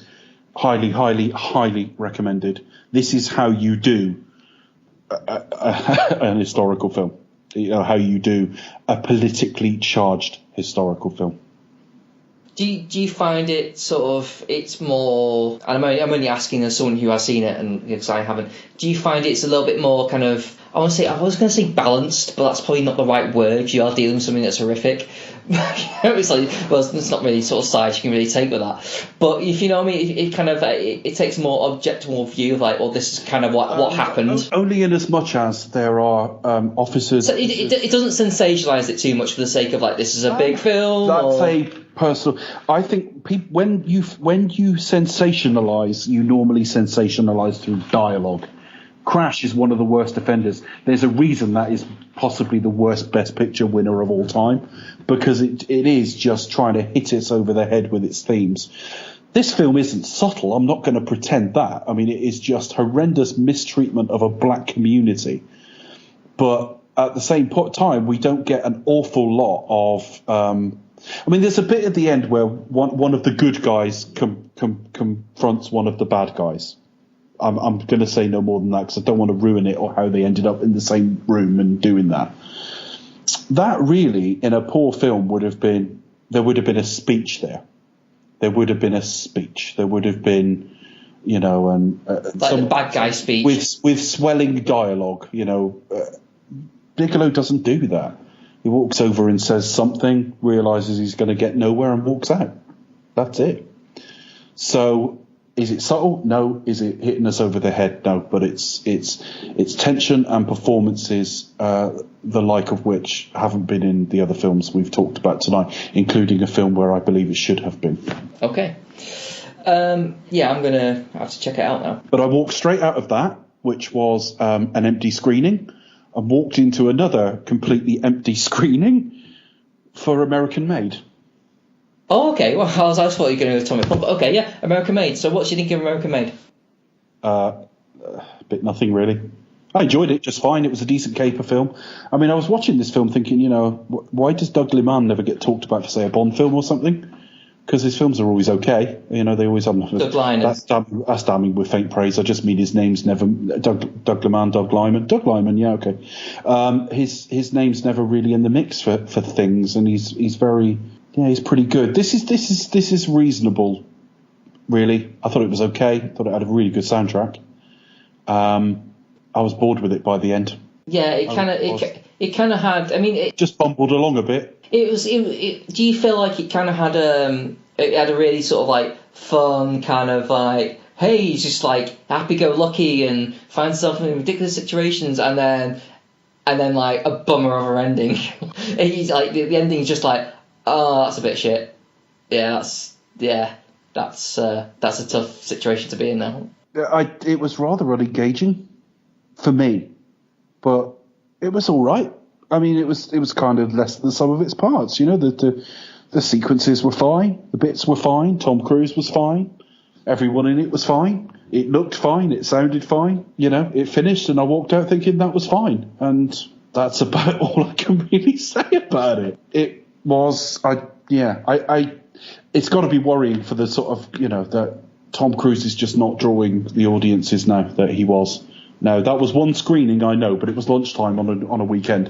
There should have been a few more people in there. When did I see it? I saw it this Thursday, so that's only like, and that was like at, I think the screen was reasonably half full, but that was like the big main screen it was on. Did any just turn up to this one? No. Was it Runcorn? Did it get like no Robert De Niro sopping in? I had nothing to do with this film, but here's American Made. Do you know, every time I tell someone I've seen it, I've got to spell Made in case they think I've seen like some fucking J-Lo picture or something. I've just been to see American Made, M-A-D-E. Made in Manhattan. Wildly forgettable. I mean, he stages his sequences fine. I would have expected it to be more fun and funnier than it actually was, because the trailer used the funniest sequence in the film, which is not unusual, I know, but there's nothing in the film to remotely match that. Oh, what, the bit where he just like lands in a Suburban? Covered in cocaine, yeah. No, but it was a fun watch. I had a good time with it. Now, if you actually look up the real guy that he's playing, then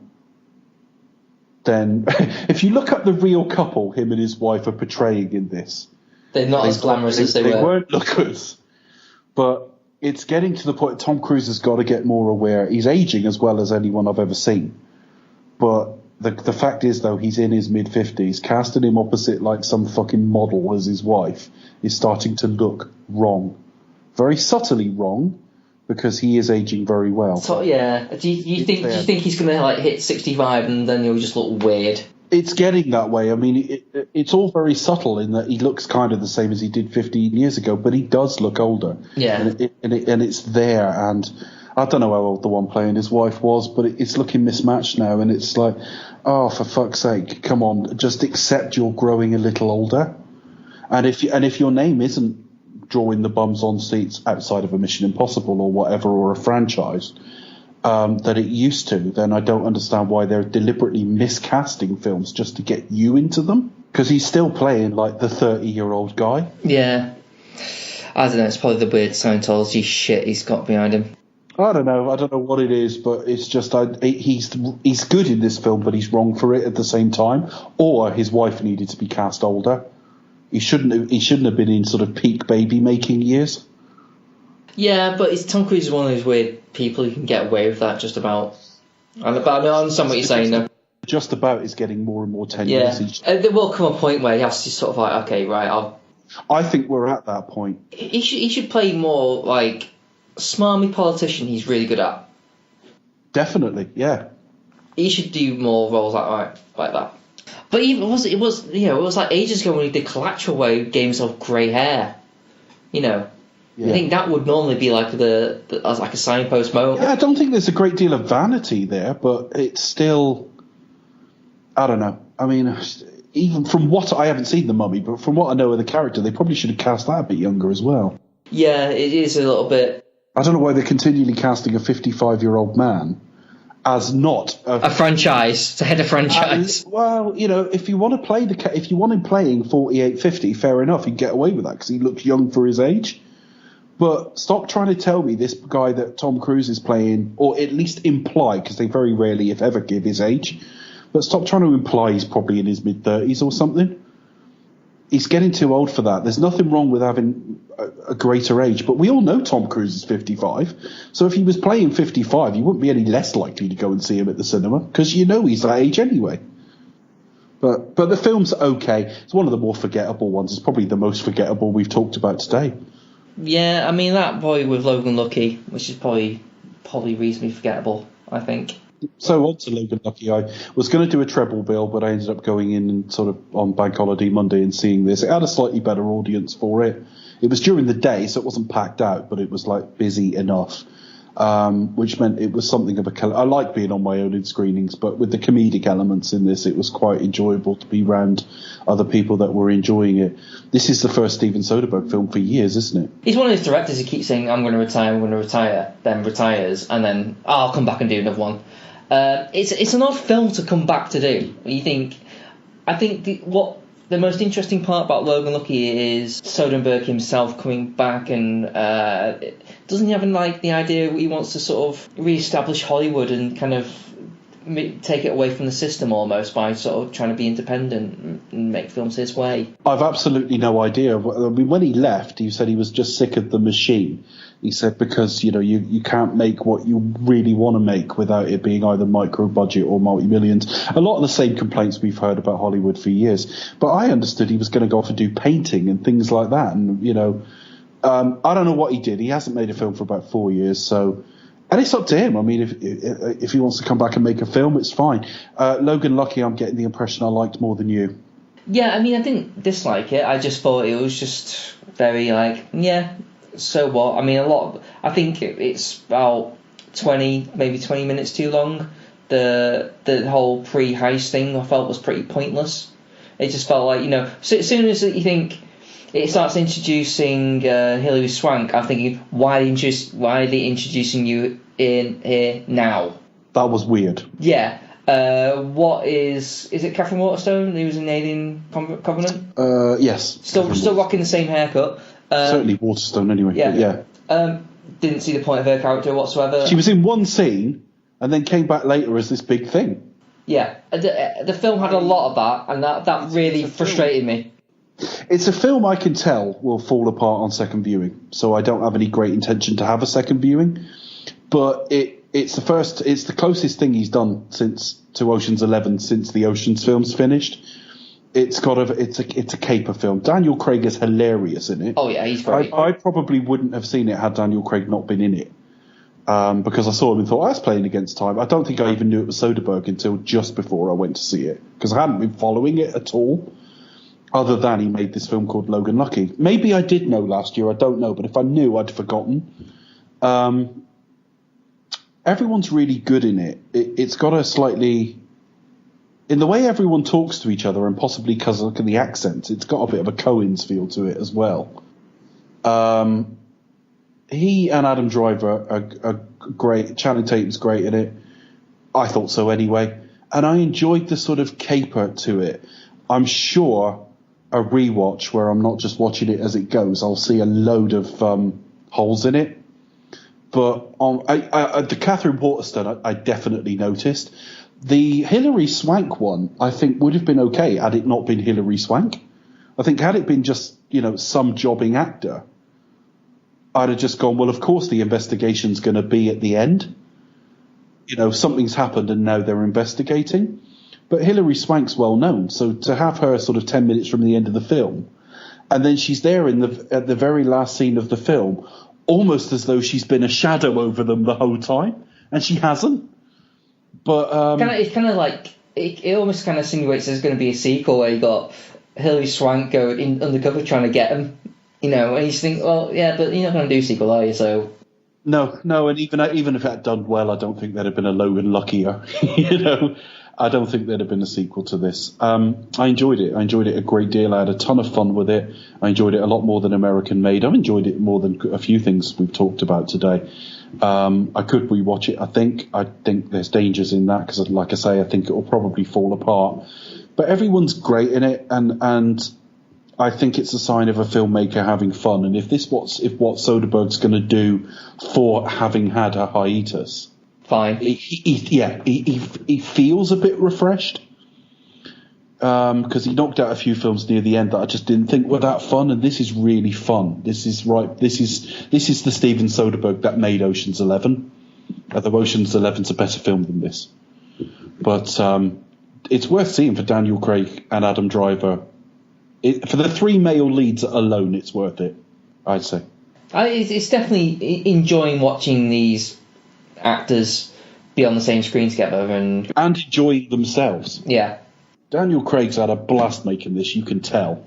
Oh, definitely. At some point I thought, is he playing it gay? But his character clearly isn't gay. It's really weird.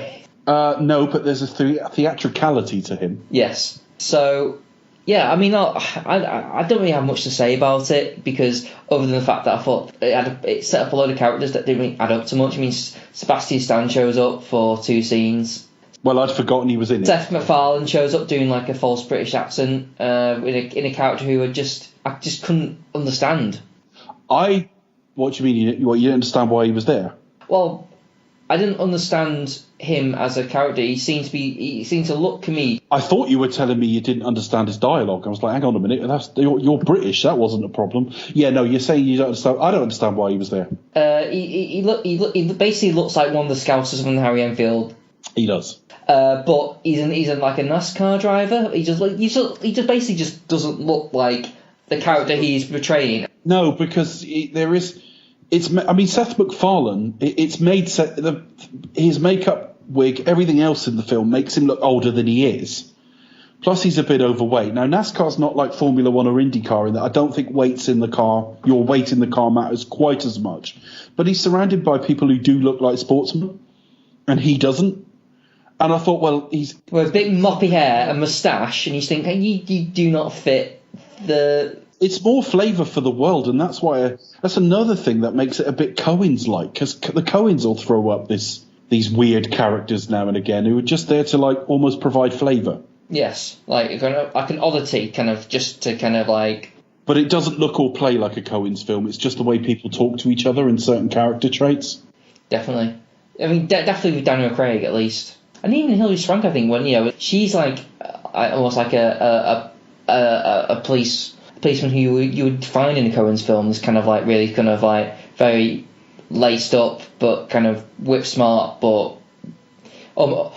She's almost like someone you find in Fargo. She's almost one of those.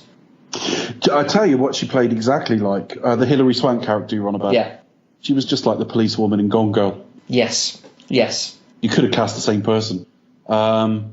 I see what you mean, but the biggest problem wasn't that character, because the police would come along at the end. They're not going to come along before a crime's been committed. No, yeah, you're right. But it's the fact that I think it's because it's Hilary Swank. Yeah, I see what you mean. I think there was just like a little bit of weird. I don't think you needed it because the film was about them, and it just feels like another add-on. And then it kind of like... I'd be just as happy them enjoying it in the bar afterwards. I think thinking about whether there'd be any suspicion on them afterwards is almost defeating the object. It's throwing a little bit of Ocean's 12 at the end of Ocean's 11, and you don't actually need it. Ocean's 11 finished with them just like, we did it, sort of thing. Yeah. But if you're going to put it there, obviously you need a policeman or a police officer. A police lady. Police lady. A police bird. And fine, it was okay. But as a caper goes, it was quite good fun. And some of those sort of reveals afterwards are very like Ocean's 11, where you think one thing's happening and then you see it from a slightly different angle afterwards, and it's like, oh, that's what was happening there. I enjoyed it. I enjoyed it more than you did, definitely. Yeah, I enjoyed my time, but I just felt like it was like, I get what you mean. I think you enjoy your time with it while you're watching it more than American Made. But yes. But I think when you look back on it, you think that doesn't add up. That doesn't add up, less so than American Made did. Yes, without question. So and also one of the things that did make me laugh out loud was the Game of Thrones stuff. That was brilliant. Now I've heard criticisms of this because it's like, oh, why would they support him and all the rest of it? But if you treat it as kind of a caper and a bit cartoonish, I think the Slash Filmcast mentioned it was a bit cartoonish actually. But I didn't have a problem with this at all. It may not age well. Funny. It may not age well, but yeah, I was like kind of laughing at the time because you think about these guys are playing stupid because they're in a prison. They just pretend like, well, you're looking up on the Google. People know about the Dragon Lady shit. It's like, well, the TV show's jumped ahead of the books, and like, nah, fuck that shit, man. We don't believe you. Yeah, but it's just they've got to. They're trying to delay, aren't they? Yeah. So they're deliberately picking something obtuse. It will age badly as a cultural reference, but it won't age that badly as a scene, in that I don't think it matters whether you understand what they're arguing about, because they're being deliberately obtuse anyway. But yeah, definitely that was the one big laugh I got from it, so that's worth pointing out. So I think the last one, because we danced around it, Atomic Blonde was on there. That's probably the last one on the summer that hit sort of towards the end one. You always get the beginning of August as where like they start to decline. You get all the big ones. So you're gonna get like the ones that you don't, the ones that aren't going to necessarily do well, but you might get like the Odyssey, like the one that's probably reasonably quite fun. This could have been it, and I think we feel the same about this film, don't we? I was wildly disappointed by it. Yeah. I think the film is almost redeemed by one sequence and one sequence only, because everyone talks about that action scene. I actually thought it was terrific, more as a piece of filmmaking than anything else. I found Charlize Theron way too flat in it. Way too flat. It's one of those things where I think I could almost guarantee you had it got a sequel, which I don't think it will because it didn't do well enough. But, let's say they go ahead and do it anyway. Everyone takes less money or whatever. I think the sequel will be brilliant because the Theron character can be herself then. as opposed to what she was playing in this film. I tell you what, as an ex-smoker, I didn't have one to smoke after I'd watched this film. It's like every scene, everyone's smoking. Every scene. I couldn't get that drawn into it. I thought, the style of it, it actually looks more early 80s than late 80s in its stylings in some ways. But I thought the sort of stylistic look of it was going to really carry this film towards like greatness, and I was actually kind of a bit bored. And there was only one action sequence I really, really loved, and it was that long sequence, one take, one camera, or at least it's cut together to look like that. There are ways to fake that sort of thing, I know. Charlize Theron obviously got herself in fantastic shape for it, but I think, I was just hugely disappointed by it. Just generally, it was just there. And every time they cut back to her in that sort of interrogation room, it just took all energy out of the film. Yeah, I know. I mean, I think it's too long. I think very much so. It felt like it had another 3 endings as well. There's another one of those films that did that. That film needed to be 90 minutes. Yeah. And I think that alone would solve a few of its problems. Like, I think the problem is the script needed really looking at, needed tightening up. I don't know about you. I felt like it addressed issues scene by scene. Right, we'll have a scene that'll explain this bit.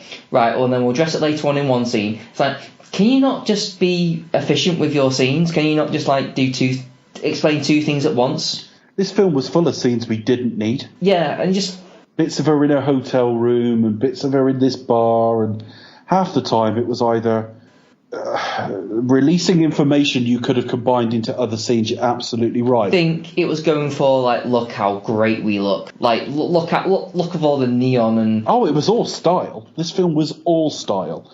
It would have made a very good comic book series, if indeed it isn't already, because I don't know. It is. I think it is a graphic. I do believe. I don't actually know. That's what it feels like. It feels like a graphic novel, and I just think Charlize Theron, as good as she is physically in the film, and as beautiful as she is, let's be honest, and as stylish as she is in the film, she's so flat in it. I mean, it's probably deliberate, but she gives off no fucking personality at all. And then at one point in the film, now people can be bisexual. I don't have a problem with that, but it's more the fact that at one point she appears to mourn somebody from her past, a guy, but that's hinted at and never taken any further. And next thing, she's in bed with a woman, and it's like, is she meant to have any feelings? It's not the fact she's sleeping with 2 different genders. It's the fact that, is this character meant to feel anything for anybody at all? Or is it all a front? Or is she all a front? Or is she just sleeping with the woman to kind of get over it, kind of thing? Or we just don't know. And I guess that isn't. I guess I know what you mean, because only by the end of the film you think like, you don't really know where you are with the character, and the film is just kind of like explaining stuff with it, and it's all very like spies are spies, and everyone's kind of like a double agent here, double agent there, like what's going on, but all the promise of the last 5 minutes of the film, i.e. she turns up in like Moscow or wherever it is, and then it turns out she's like American. Sorry to spoil it, folks, but you'll never see it because it's you've either seen it now. So she's an American agent working for the Brits, and then appeared to be working. She's like a triple agent, but she was working for the Brits, and the Russians thought she was a double agent, actually working for them, but it turns out she was working for the Americans all of the time. None of that really makes an awful lot of sense when you think about it, so I try not to. But I really thought that this could go bananas in a sequel, but it won't get one. So we've got this restrained, almost boring performance from Charlize Theron in a film that is structured more like a book. We keep going back to the narrator every now and again to summarize what we've seen at the end or beginning of a chapter. The film was a huge, huge disappointment. Yeah. It has one all-timer of an action sequence in it, in my view. But even that's been a little bit over-egged. I think because it's the main selling point. I mean, the action generally in film is pretty decent. Had this been a shorter running time, this would be less of a problem, because you would have less time to wait and it will feel more of an action thriller. And maybe if it just had a little bit more sense of fun with it. There's no fun in the film, is there? No. Which you think by watching the trailer would be like, we're going to get a really stylish, fun action film with a female lead, James McAvoy acting a little bit kooky and crazy as a possible sidekick character. Fine, that looks like my kind of bag, and we get this almost kind of like very stylized, full of neon and smoke, which I really liked. Really liked the 80s soundtrack. But it just kind of just lost me with the plotting, and it was just a little bit too overly serious at times. I could have, it's like I suppose like what you're saying with World of Planet Apes, for a film that looks the way it does, I could have done with a little bit of a. I mean, even John Wick had levity, Well, does Charlize Theron enjoy? Does whatever her character's called? Lorraine something, isn't it? Does she like her job? The film gives us no fucking hint either way. Does she enjoy what she's doing? Why does she do what she's doing? And I'm not talking about some deep character work. I'm just talking about a flavour of anything. Yeah, I guess that I think what the film was trying to go for, and where it kind of ultimately flawed, is basically saying, well, this is what spies are. We don't really know what who's who, and maybe that's kind of like in the performance. But the problem is, we as the audience don't know who the fuck they are, so we aren't really engaged with it. So if he did that in a 90-minute fun action flick, it would work a lot better, because it lacked fun. It needed American Maid's tone, funnily enough. A little bit. It just needed a little bit of levity, a little bit of zip. It needs to sort of like have a bit more pacing, get to the action scenes quicker, and then just enjoy kind of the ride of it, and any issues with the plot, I'll kind of make it a little more perfunctory. Really, it reduces the bleeding to a certain extent if it's that much of an issue, but it needs to be short, and the script needs to be tighter. Yeah, big disappointment. It is a big disappointment because it lets down everything else, and it's not to say that everyone else is fine in it. I mean, it's not as big a disappointment to me. I mean, the end result may not be as good, because I know the film I'm just about to say we've talked about already had more defenders, but it's not as big a disappointment to me as Dunkirk, because I went in going, Chris Nolan, great, whereas this guy I didn't even know. But there was a lot of advanced buzz about this film being like a female John Wick, and we'd enjoyed John Wick. So I was really hoping for more, and it just isn't. Well, it's the same director, pretty much. Like John Wick was directed by two guys, then John Wick 2 was directed by one of them. Then this is like the other guys. Oh, is it? I don't even think I knew that. I just saw the name and didn't recognise it. The guy who's done this is going to go on to Deadpool 2. Okay. So. All right. Well, I mean, he's not. Deadpool 2 by definition will have levity, so I'm not so worried about that. But yeah, this was up there as. We mentioned it a little while earlier in the show, and then actually forgot it, or I'd forgotten it again, and we'd gone on to other things. That says it all. I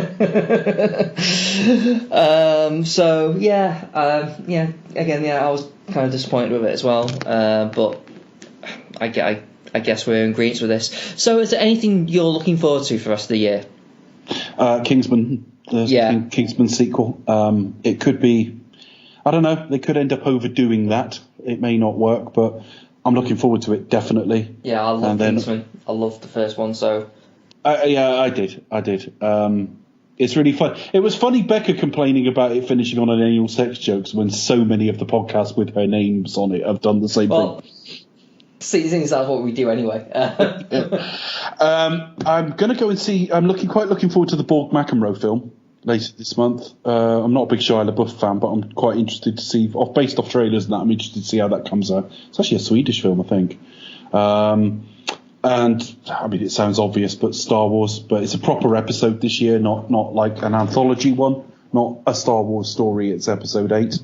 And we'll get in some meat of it as well, hopefully. We'll get into actually see... We've done the safety first reintroduction. Yes. So now take some chances. It's a corporate entity, so that's going to be limited, but don't give us The Empire Strikes Back. Which I think they're going to do to some level. Well, that's how filmmaking works with trilogies, but you know what I'm trying to say? Yeah. Break some new ground now. I've got more faith in Rian Johnson as the type who will do that than J.J. Abrams. Although J.J. Abrams was totally the right person to do a safety-first reintroduction, which is what Force Awakens was, and I'm positive about it. I like Force Awakens, but it was safety first. And what I'm hoping for from this film, if you give me the warm comfort blanket and it's just a good sort of next episode, then fine. But I would hope with the pedigree of the filmmaker and the fact that you have now proven that there's a market there and taken away the sort of sting of the prequels from fans' minds, broaden it out a bit, open it out a bit. It's also going to be quite emotional because I'm waiting to see what they're going to do with Carrie Fisher's character. Obviously, Leia in it. Yeah. I'm not going to sit here and pretend that I sobbed my heart out over it. I was, in some respects, almost not surprised when she passed, but it was very sad. She's a big part of my childhood. I liked her as a human being as well. I liked her as a person, as kooky as she was in her way. I found that all good fun. I liked her don't give a shit attitude. I loved her. Yeah, I mean, I liked her a lot, but not to. And she was really funny as well. Generally, a lot of Star Wars fans were like kind of traumatized when she died, yeah, but and I wasn't. I was just like, that's really sad. That's about as far as I went over it. But certainly, my attachment to the character in the films is such that could be, in its way, almost more emotional to see what they end up doing with Leia. I suspect she'll end up a Force ghost from little things I've heard, but we'll see. I'm also hearing Hayden's in it. Hayden Christensen. Oh, yeah, that'd be interesting. That'll only likely be one. But, unless they do, like, a shot where, like, they said that no, she's just going to sort of, like, retire somewhere, and then there's, like, a fork in the road with Vin Diesel. Maybe they do that. What? The version flies off one way and then we follow her in the other direction. Like a starship. Do you think she's going to have like a homoerotic look at Rey at the junction? Yeah. I'll do a pop song over it and it'll like be like the bestseller of the year. I actually hope, given she's Force sensitive because she's related to Luke and obviously Darth Vader, I would hope they kill her actually, because a Force ghost can live forever. We don't need to see that ghost, but we know that she's gone, but she's not gone. I don't see Leia retiring. It would be a happy accident if a character was meant to die in this one, wouldn't it? It would be like... They can kill them all at some stage. I mean, they just do. We're not going to be on episode 13 with like Mark Hamill in his 80s or 90s. I mean, I think they're probably going to kill Luke as well. Well, I say as well, but... I suspect so. Which, yeah. Logically, he'd be killed by Kylo as well, I would think. We'll see. I don't know. Depends what they do with the character, but yeah. I'm ready for that. I mean, a lot of people weren't with Han Solo, and it upset a lot of people. It didn't bother me. It's fucking fiction. Han's dead. We never fucking existed in the first place. Chill out. In some respects, I sort of didn't want the Star Wars universe back to sully those original three, but they brought it back. I think they did a pretty good job with it. I enjoyed Rogue One as well. I don't like Rogue One as much as I like The Force Awakens. I've only come to that conclusion recently, but I like both.